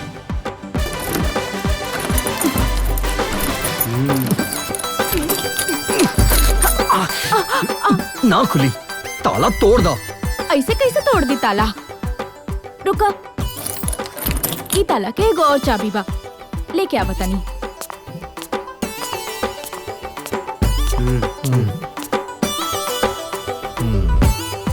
एकरा से बच के रही है मुरली, ना तो जल्दी है मुंबई छोड़े के पड़ जाई।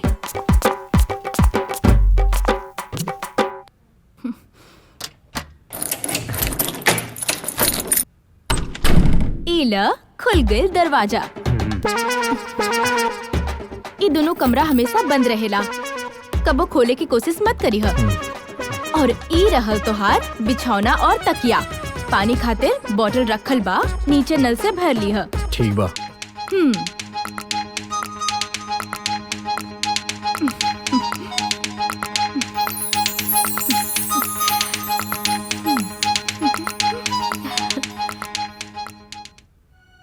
अरे भाई, हमरा रूम तो बड़ा मुश्किल से मिल गई, लेकिन तू हमार बैग वाले के नासिक में उतर गेला। अच्छा, तू बैग लेके कब आईबा? काल। काल? ठीक बा, तो तू कल लेके आजा। आजा भाई, बड़ा दिक्कत होता। ठीक बा, रखता नहीं भाई। 24 कैरेट सोना, 24 कैरेट सोना, तू हूँ त बाड़ू हमरे सोना, 24 कैरेट सोना।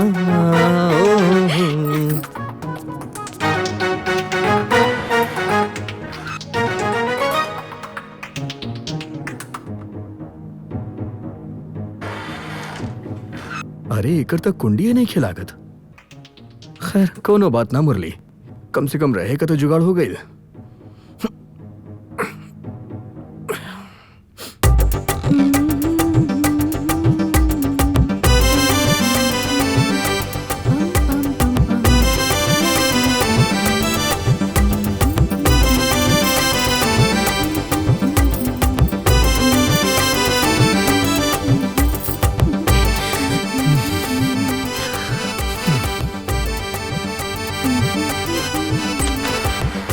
अरे बाप रे, ई कैसे मजाक ह? तोरा दिखाई नहीं देत हम नहारल बानी। दिखाई कैसे देत? दरवाजा त बंद रहे। तो तोरा की सुनाई नहीं देत हम पानी उछल रहल बानी। सुनाई कहाँ से देत? हम तो ईयरफोन लगेले रहनी। तो दरवाजा में कुंडी काहे न लगवावेलू? ज्यादा चिल्लाना। हमरा पता नहीं कि गांव देहात में लोग कैसे नहाला। और का हो गई? हम तारा के चड्डी में देख लेनी था, तहार इज्जत लूट लेनी का? लड़की हो के ई तरह से बात करेलू? ई मुंबई है, यहाँ लड़का लड़की ऐसे ही बात करेला। चला जाए यहाँ से। हटा, हटू की ना।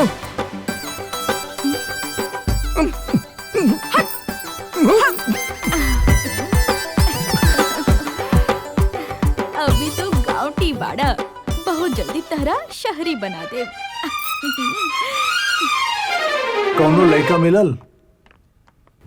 देखा महादेव भाई, लड़का तो हमरे नजर में दूगो बा जे शादी खातिर तैयार बा। दोनों के आपन घर दुआर बा, कौनो चिंता के बात नहीं खे। फर्स्ट क्लास परिवार बा दोनों के। पहिलका लड़का सरकारी नौकरी में बा, ठीक बा? ओकर मांग 5 लाख रुपया बा। आ दूसरका लड़का जौन बा तौन बाटे तहरा के कपड़ा के सेसमैनी माँ, ठीक बा? अच्छा। तो ओकर 2 लाख रुपया के दहेज के मांग बा। बैठा। अब बतावा हम कौना से बात करी? देखा, अगर उन्हीं का लड़का नौकरी करता तो हमार नतनी घर बैठल ना रहेली। ओहो इन्फिनिटी मॉल में जॉब करेली। हम दहेज के बिल्कुल खिलाफ बानी। देखा, हमहू दहेज के खिलाफ बानी, लेकिन का करबा, लड़की हिया। लड़का रहा तब न मुंह फाड़ के दहेज मांगता। का कहला गंगू? एगो बात कहतानी तोहरा जानकारी खातिर।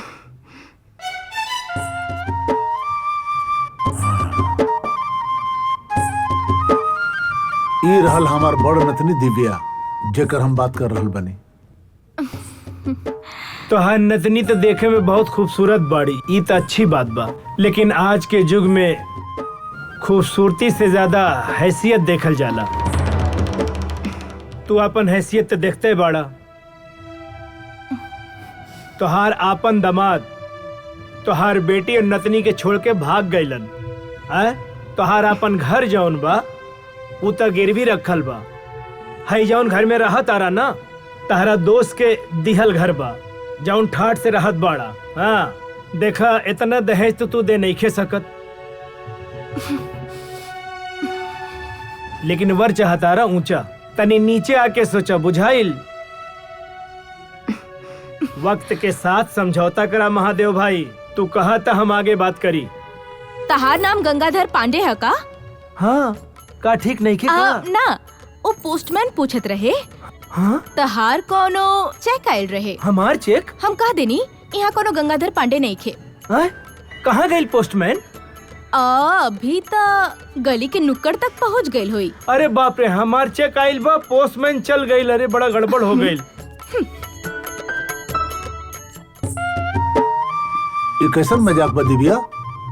नाना जी, हमके ना ई आदमी पसंद बा, ना एकर लाइल कोनो रिश्ता। अभी तो आरती के पढ़ाई बाकी बा, टाइपिंग क्लास बाकी बा, कंप्यूटर क्लास बाकी बा। जब तक कि ओकरा के नौकरी नहीं मिलत ना, हम नौकरी छोड़ के शादी ना करब। ई घर के तकलीफ तो चलत रही दिव्या, एहमे तो के परेशान होवे के कोनो जरूरत नहीं खे। ना माई, हम जे कह देनी से कह देनी, हम ना शादी करब।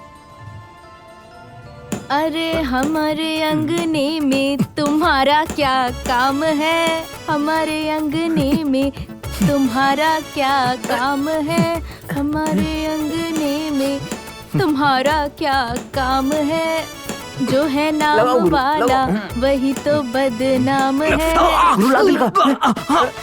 ए बोला, चूना लेके आवा जल्दी। दीदी, चूना मिली का? गुरु का अंगूठा में लगाए के बा। अरे ओकरा के मलहम लगावा, चूना उना से कुछ ना हुई। वो तो मालूम बा हमरा, चूना फोकट में मिलेला ना, उसे हमारे गुरु उहे लगाई है। आग भी फोकट में मिलेला, कहा था भेज दी। बड़ बड़ कंजूस के देखनी, बाकी तोहार गुरु जैसन ना। वो अपन तकलीफ केहू से ना कहले। वहाँ बिहार में पूरा परिवार बा गुरु के, बूढ़ी माई, छोट छोट भाई बहन, वो लोग के पेट पाले खातिर माई दूसरा के घर में बर्तन माजेली, झाड़ू मारेली, खाना बनावेली, पोछा मारेली, ध्यान रखेली। बाकी के खर्चा गुरु के उठाए के पड़ी ना।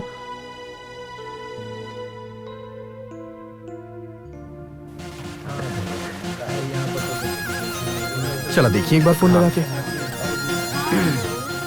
हेलो हेलो, कौन? मैं मुरली मनोहर बोल रहा हूँ। आपने कहा था ना ऑफिस में आने के लिए, मैं आया था लेकिन ऑफिस बंद था। मैं अभी पवन सिंह को लेके एक फिल्म बनाने लंदन जा रहा हूँ, तो आप एक काम करो, ऐसा करो कि आप 3 महीने बाद मुझे फोन करके मिलो। ओके सर। का गुरु इतना उदास काहे हो गया? वो डायरेक्टर साहब बिजी बाड़े, अभी लंदन जा रहल बाड़े। हमनी के तो किस्मती खराब बा। ठीक बोला भोला। चला ही जैसे सब यहाँ पर वही मिलेंगे, यहाँ पे कोई आपको चौन हो ही देखा जाए। चलो बोलोगे तो बोलते ना, वही है, कितना भी घूम। भोला कुंडी खड़कावा ना, तू खड़कावा। देख रहल बाड़ा ना हमारा अंगूठा के का भइल बा।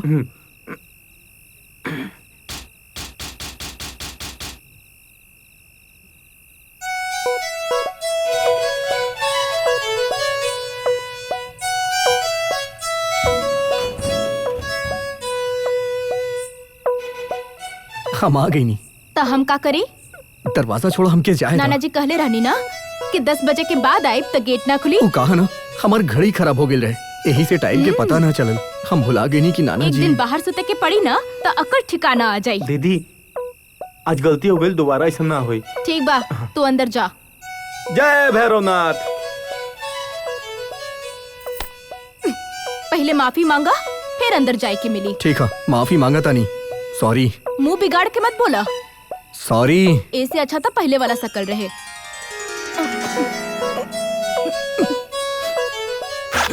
हाँ?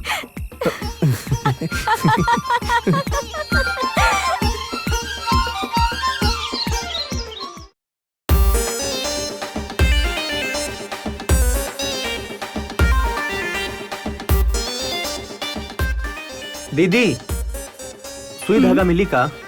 गुरु के पतलून सिए के बा। ला हमरा दा, हम सी दे।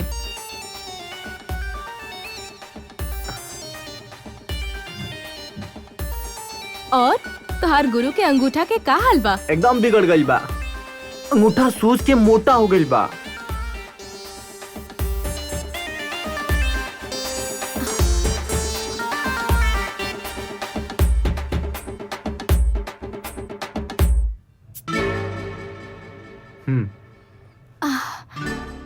इला आपन गुरु के दे दी है और कही कि ठीक से लगा ली, न तो 4 पैसा बचावे के चक्कर में ना पूरा हाथ कटवावे के पड़ी। और ई बेवकूफ कैसन कपड़ा पहनेला? ई कपड़ा देख के तो म्यूजिक डायरेक्टर के चांस छोड़ा कोनो मीटिंग में भी ना बैठी थी। ला दे दी है। ठीक बा दीदी, हम कह दे।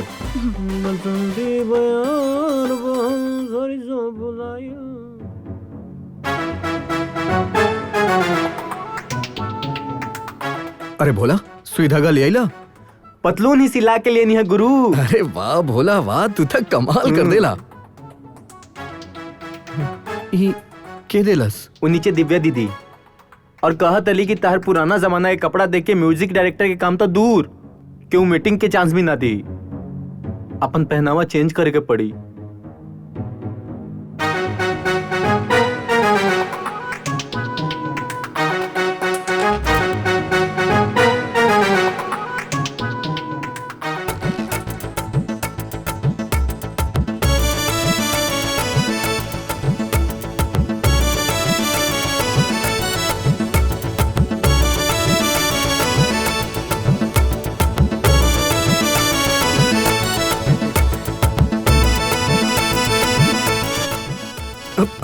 तू हमरा पीछे काहे आ रहल बाड़ू? हम अपना जॉब पे जा रहल बानी, तो के का दिक्कत बा? तो जाना तू आगे पहले। बड़ाई एक राखी तो।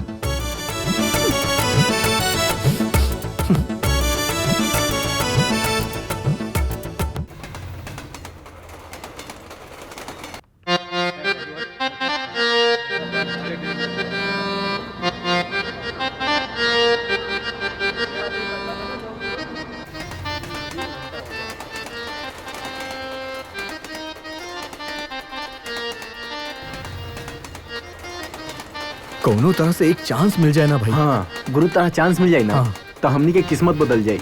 यह बात तो हमहू कहता नहीं, लेकिन तो हमारी एक बात सुन ला, ऐसन गाना बनाई कि ऑस्कर मिली, फिर हमनियों के लाइफ सेट हो जाई। सही कहता। बाकी ऊपर वाला देखा का चाहता। बिल्कुल सही बात गुरु। हमरा लागेला कि सब ठीक हो जाई भोला।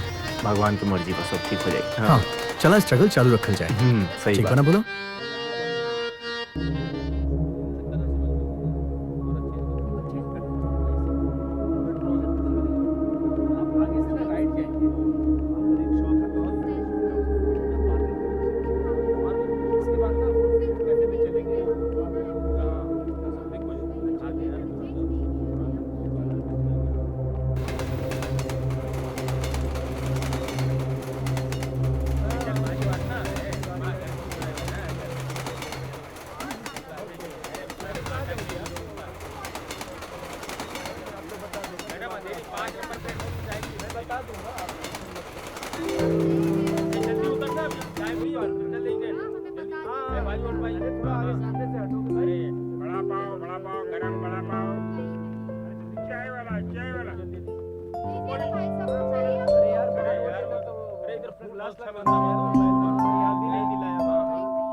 हाँ देखा अभी प्रोड्यूसर का क्या कहले हो। हाँ बात करके तो हम जरूर देखब। तारा के काला हम एक बात कही।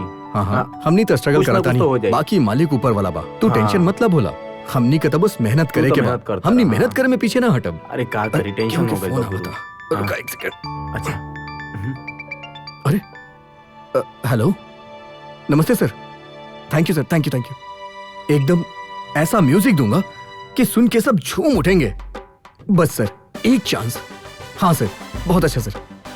हाँ बिल्कुल सर। अरे भोला ऐसा केकर फोन बा सर कि बच्चा कोनो प्रोड्यूसर के फोन आ। अच्छा एगो बात बतावा भोला, तहार गुरु के कोनो संगीत वंगीत आवेला के ऐसे ही हारमोनियम लेके घूमेला? हाँ आवेला ना, बहुत बढ़िया म्यूजिक बनावे आवेला। हाँ अच्छा ठीक बा, हम चलता नहीं। Bye bye. हाँ बिल्कुल सर, टेंशन मत लीजिए सर। जी सर जी। हाँ सर जी बिल्कुल सर बिल्कुल। Thank you. बोला प्रोड्यूसर साहब के फोन रहे। कल मिले खातिर बुले ले बारे। अरे ठीक बा चला जाए।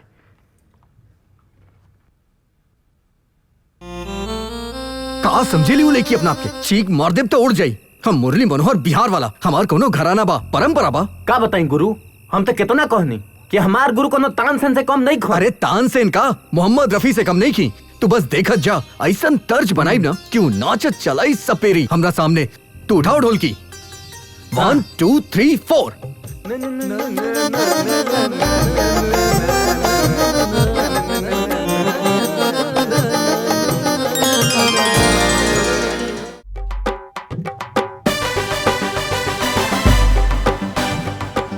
बोला इला आपन गुरु के दे दिया और कहिया चटनी अंदर बा।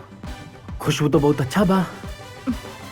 50 के बाकी 100 के। हट जा अपन गुरु के खिलैया, पूछिया पसंद आइल की ना। ना दीदी, यदि गुरु के भेजा फिर गल ना तो मुँहे पर मार दे तार समोसा। अरे कुछ ना होई, तू बोली हा हम उनका खातिर स्पेशल बनवले बानी। का कह रहल बाड़ू? तारा के मालूम बा हमार गुरु भूखा मर जी हैं, लेकिन केहू के आगे हाथ ना फैलाई हैं। तू तो बिल्कुल बुड़बक बाड़ा। अरे तो ठीक बा कि केहू और से कुछ ना लेवे के चाहिए, लेकिन आपन से लेवे में का हर्ज बा? तो हर का मतलब हम कोनो गैर थोड़े ना बनी। देखा गुरु तहार बड़ भाई जैसन बा, तो हम तहार भाभी जैसन बानी। भाभी का मतलब? कैसन बाड़ू तू? भाभी जैसन? तो उस हिसाब से गुरु का लगे हैं तोहार? हमार कहे के मतलब ऊ। अच्छा तो तू ऊ लाइन से आ रहल बाड़ू। ठीक बा हम बोल दे भाभी।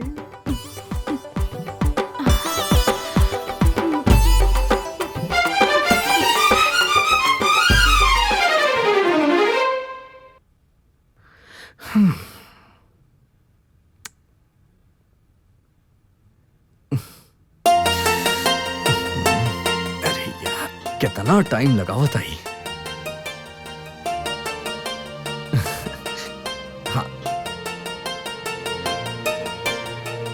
इका समोसा वहाँ इडली ना रहल।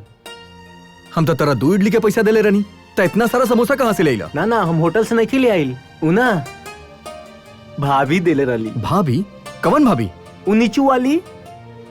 ना गुरु ना, हम पहले कहले रहनी, हमर गुरु ना मानिए।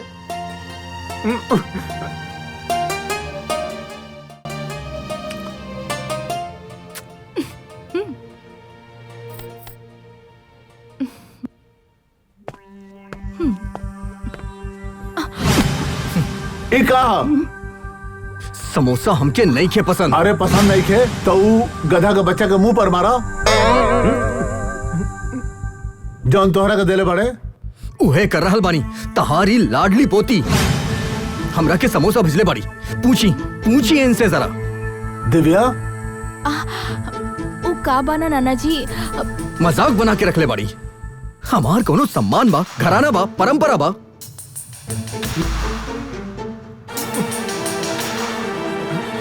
हमके भिखारी समझ के भीख देवे आगिल बाड़ी। हम तहरा घरे में रहे नी, किराया देवे नी, मुफ्त में ना रहे नी। मान लेनी कि हम गरीब हैं, हमरा पास पैसा नहीं खे, मेहनत करत है, लेकिन तेरा पास भीख मांगे तो नहीं क्या आवत ना? अरे सुना ये आखिरी बार कहा तानी तहरा से और तहार पोती से भी। मुरली मनोहर बिहार वाला के कोनो सम्मान बा, घराना बा, परंपरा बा। फिर ऐसन कोनो हरकत दोबारा कैलू ना तो हम बर्दाश्त ना करब। खबरदार। ए, चल। तो तू भेजले रहलू समोसा ऊपर। ना नाना जी, उ भोला है ना, बेचारा के बहुत भूख लागल रहे। हम दया खा के ओके समोसा भेज देनी और उ जाके गुरु के पकड़ा देलस और ई बेवकूफ भड़क गई। अरे वाह, हम ओकरा के खाना देत हई और उ भड़क के जाता। 2 पैसा जेब में नहीं खे और बात तो ऐसे करत हई जैसे महाराजा के बिहार के। ठीक बा, हम ओकर दिमाग अभी ठिकाने लगा देत हई। ओकर पेटिया ढोलकी के डबरा बना देते। टांग तोड़ के ओकर। नाना जी जाए दी नाना जी, उ तो आधा पागल बा, ओकरा तो कुछ समझ ही नहीं खे। ओके समझा के कोनो फायदा नहीं खे, छोड़ दी जाए दी। ए तू खाना। चलो। ई धुन बजावा। बोल। कौना माटी से तोके बनौले बाड़े हो भगवान, कौना माटी से तोके बनौले बाड़े हो भगवान। सुनर लागे सुनर लागे। कौना झिंगुर जैसन गाना बनावा ताड़ा, ऐसन गाना बनावा। लगता या कसवाल धरती पे उतरल बातें होई जान हमार ले ही जान, ए हमार ले ही जान। हाय हाय हाय चपकौआ समान हमार ले ही जान, हाय हाय हाय चपकौआ समान।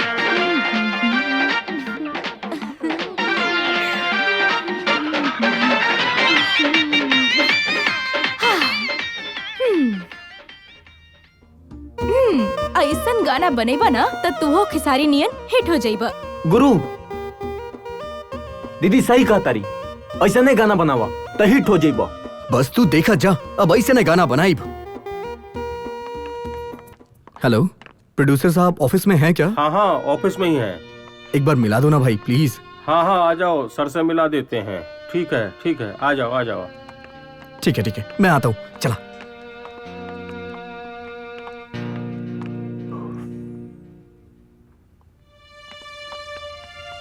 नमस्ते सर। आओ बैठो। सर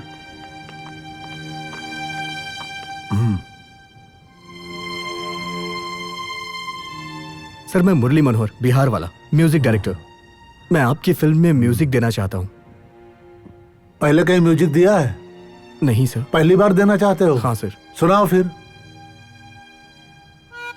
24 कैरेट सोना तू ही तो बाड़ू हमरे सोना, 24 कैरेट सोना तू ही तो बाड़ू हमर सोना। ठीक है ऐसा करो, मैं इनको फिर कभी बुलाता हूँ, जरा फ्री रहूंगा तो फिर इनको बुला लेना। ठीक है जाओ। थैंक यू सर। देख ला गुरु, अपन मान सम्मान परंपरा के फल का मिलल। ठेंगा। अरे वो प्रोड्यूसर के वो दिन बात मान ले रहा था तभी भरपेट खाना खाई जाई, आइसक्रीम खाई जाई, लेकिन तू का कहिला? अरे तू तो सबके खोखा उड़ा देला। कहे के मतलब ई बा छलकत जवानिया के धुन ओकरा चाही तो ओके दे दा, बीच में काहे अपन ट्यून ढुकावता रहो। हम केहू और के तर्ज काहे बेचब? अरे गुरु कहे के मतलब ई बा हम सब लोग एक ही धंधा के लोग बानी। ई बताओ धंधा में लेन देन इतना चलेला, अगर दुकानदार तोहरा के बर्फी की जगह कचौड़ी दी तो तू का करबा? ले बा। हमके मीठा और नमकीन के फर्क नहीं क्या मालूम का? वो कचौरी उठा के वो दुकानदार के मुंह पे मार दे। तो समझो प्रोड्यूसर तेरा मुंह पर समोसा मार देला। देखा बोला हम केहू के तर्ज ना चुराई बा। फिर हमनी के बात ना बनी। देखा अब तू ज्यादा ना बोला, तू कुंडी खड़कावा ना गुरु ना। उस सुतल नागिन के नइखे जगाए के बा, वो डस खाई। हम काहे डराई? मुट्ठी भर किराया देता नहीं, सीना ठोक के कुंडी खड़काई।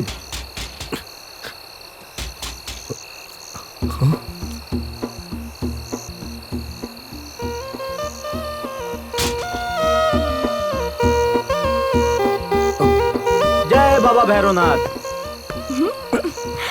बोला तो चल गई।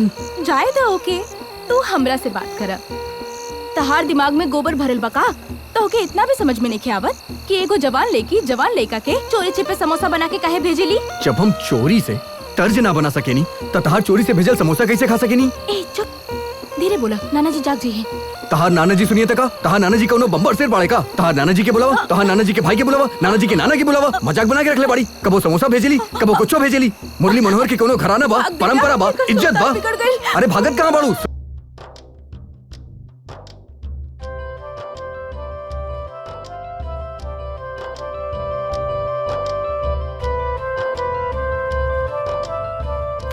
बोला तनी पानी लेके आवो। ठीक बा गुरु, हम लाओ तनी।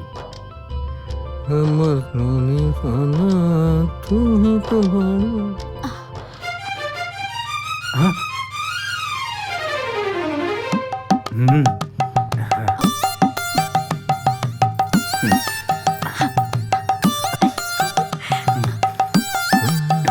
चौबीस कैरेट सोना।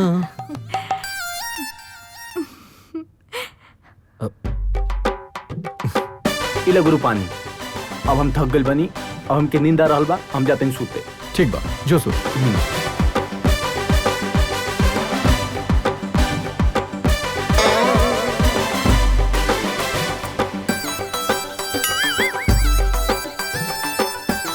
चौबीस कैरेट सोना तू ही तबाड़ू हमरे सोना। 10 मिनट तो हो गए।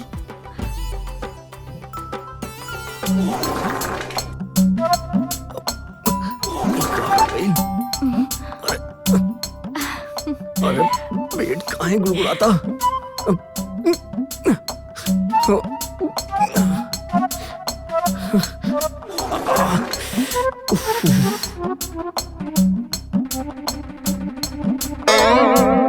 अब आई मजा गुरु।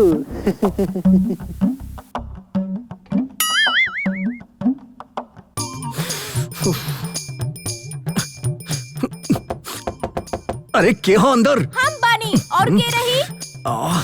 अरे बाप रे, जल्दी करा, हमके जोर से लागल बा। अरे जल्दी जा बाहर।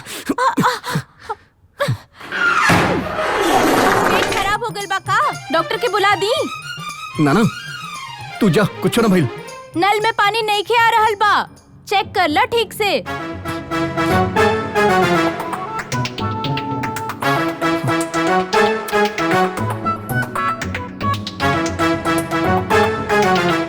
हे भगवान, अब एकरा में पानी भी नहीं खे, अब क्या करी? टेंशन मत ला, हम ला के देता नहीं।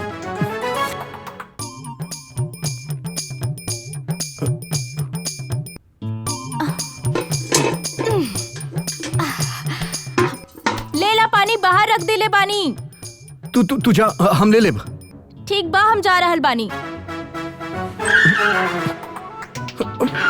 अरे तू जा ना प्लीज।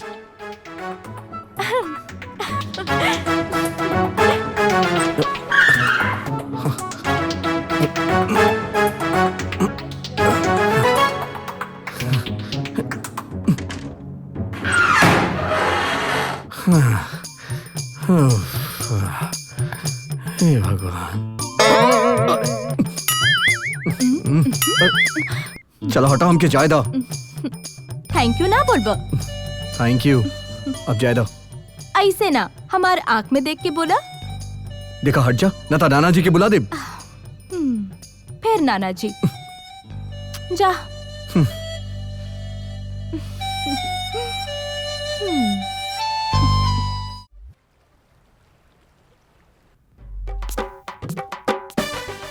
का भल दीदी?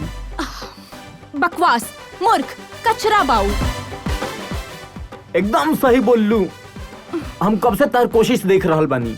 अरे काश हमरो कोनो लड़की से प्यार हुई तो हम ओके जुहू घुमा देल रहती, अच्छा होटल में खाना खिला देल रहती, और तो छोड़ा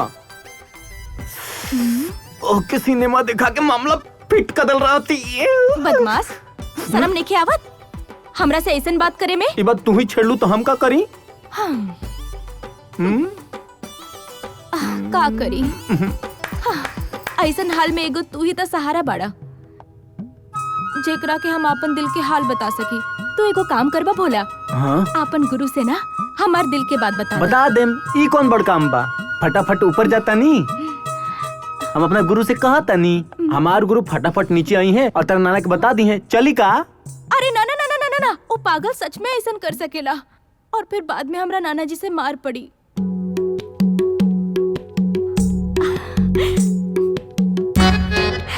अच्छा आइडिया बा।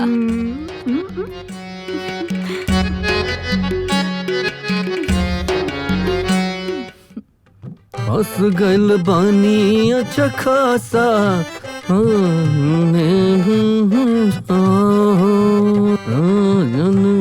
और बाप रे, इका तू दूर से बात ना कर सके लुका।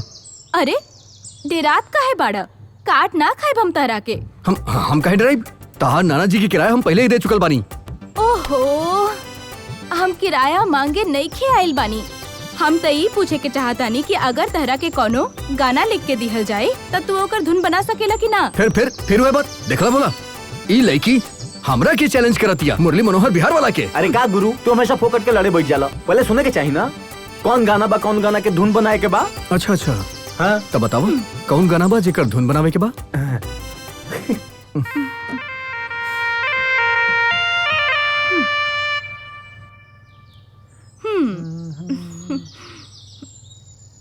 ई गाना बाकी जन्म पत्री पढ़बा ना का लिखल बा? हम ना पढ़ब, तू पढ़ा, हम एकरा के समझ जाइब।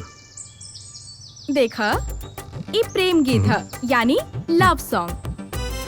तू और हम एक दूसरे से बहुत प्यार करतानी। हम समझ गए नहीं, हम बिल्कुल समझ गए नहीं। साचो? हाँ, एगो लड़का एगो लड़की दोनों एक दूसरे के बहुत अच्छा दोस्त। ओहो, लड़का लड़की ना, हम और तू। अच्छा अच्छा, तब पढ़ा था का लिखल बा? तहरा बिना हम नाही, हमरा बिना तू नाही, हम दोनों बिना प्रेम नाही। काका फिर से पढ़ा था, हमें का मतलब ना समझनी। अरे मतलब ई गुरु, तू और दिव्या दीदी मेड फॉर ईच अदर, एक दूजे के लिए। अच्छा अच्छा, तू ठेका था। तोहरा बिना हम नहीं, हमरा बिना तू नहीं, और तोहरा बिना प्यार नहीं। कैसन लागल धुन? अंतरा का बा? गुरुजी, तू अकल के घोचू बाड़ा, उल्लू बाड़ा, उल्लू के पट्ठा बाड़ा, ऐसे गा। ना ना, ई बांतरा, हम अकल के कोल्हू हैं, उल्लू हैं, घोचू हैं, उल्लू के पट्टा हैं, ऐसे गावा। ठीक बा, शुरू हो जा। 1 2 3 4।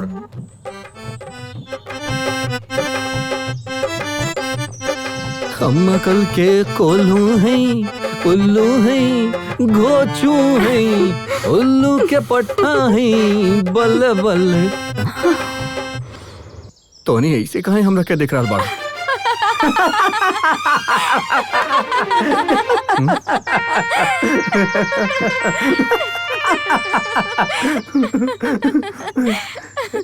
लव कैले बड़ा केकरो से जिंदगी में कबो? ना। तका घंटा लव सॉन्ग बना पाइबा, जिंदगी भर ई हारमोनियम बजाते रह जाइबा। Love song. अब हम तोहरा के का बताई कि हम तोहरा से कितना प्यार करेली, काश के तू हमार मजबूरी समझ पाई तू। हाँ काशिफ भाई नमस्कार। अरे बहुत मुश्किल से तुम्हारा एड्रेस मिला अरे भाई। भोला का हाल बा हो? अरे मुरली ऐसा अरे तू भाई मुंबई में? हम यहाँ म्यूजिक डायरेक्टर बने आयल बानी भाई। तू कोनो डायरेक्टर या प्रोड्यूसर से हमरा के मिलवा दा। अरे का बताएं 4 साल स्ट्रगल तो करियो ना हमारा, लास्ट में अमन के रिक्शा चला के पड़ गई। देखा राशिद भाई, हम यहाँ म्यूजिक डायरेक्टर बने आयल बानी। अच्छा तू हमरा के कोनो डायरेक्टर या प्रोड्यूसर के पास ले चला। हम यहाँ से बिना म्यूजिक डायरेक्टर बने ना जाए, चाहे हमार कुछ भी हो 2-4 जाए। लोग से तो पहचान बा मुरली भाई। एगो काम करा, हमार काम तो ना भइल, राउर के काम अगर होता तो चला मिला देत हई। हाँ भाई ठीक बना, बस तू हमरा के मिला दा। चल चला हम जाते हैं। और बाकी हाँ, सब भाई, ठीक हाँ। है ना? और बढ़िया ना? सब ठीक बा। नमस्ते सर। नमस्ते नमस्ते नमस्ते नमस्ते नमस्ते। सर ये हमारे दोस्त हैं, बिहार से आए बहुत हैं। अच्छी बात है। ये यहाँ म्यूजिक डायरेक्टर बनना चाहते हैं और ये 2-3 दिन से जिद कर रहे थे सर से मिलाओ, सर से मिलाओ। मैं बोला ठीक है चलिए मिला देता हूँ। तो सर देख लीजिए क्या है इनका, कर दीजिए कुछ। बहुत बढ़िया, बताइए। सर आपका बहुत नाम सुना है सर। आप पूरी फिल्म इंडस्ट्री के लिए म्यूजिक अरेंज करते हैं सर। मैं चाहता हूँ कि मेरे लिए भी म्यूजिक अरेंज करके दें। बहुत बड़ा मेरे ऊपर उपकार होगा सर आपका। नहीं नहीं, उपकार की क्या बात है। मैं तो डेफिनेटली सबके लिए करता ही हूँ और ये मेरे लिए सौभाग्य की बात है। मुझे आपके साथ भी काम करके बहुत अच्छा लगेगा। मेरी शुभकामनाएं आपके लिए। आप शुरुआत कीजिए और हम साथ साथ में हैं, बहुत अच्छे से म्यूजिक करेंगे। Best of luck. Thank you sir. ठीक है सर, थैंक यू।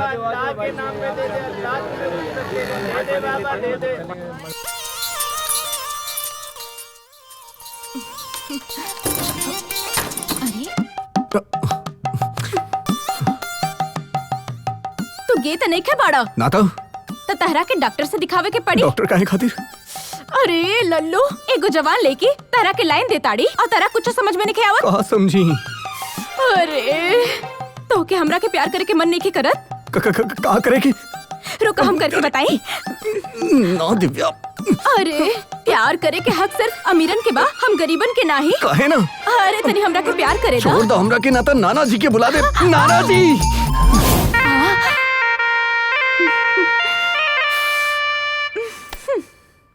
ये जवानी बड़ी कुत्ती चीज है।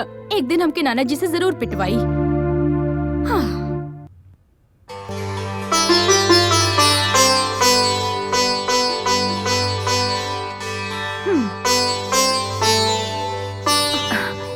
इला नाश्ता कर ला।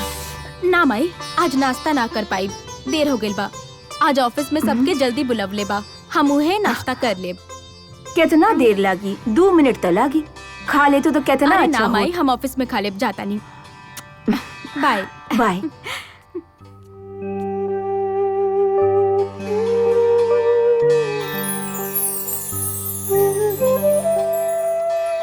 हे दुर्गा माई, रउआ ता अंतर्यामी बानी, रउआ से का छुपल बा, फिर भी रउआ से आपन मन के बात कहतानी। एगो गरीब घर में पैदा लेवे के बाद आज तक कुछो ना मांगनी, सिर्फ आज इतना मांग रहल बानी कि ये गरीब के कुटिया में प्यार के दीपक जला दी।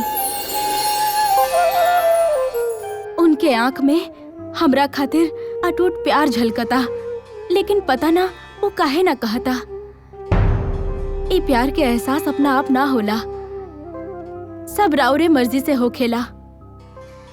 बस उनका के इतना शक्ति दी माई कि दिल की बात अपन जुबान तक ला सके।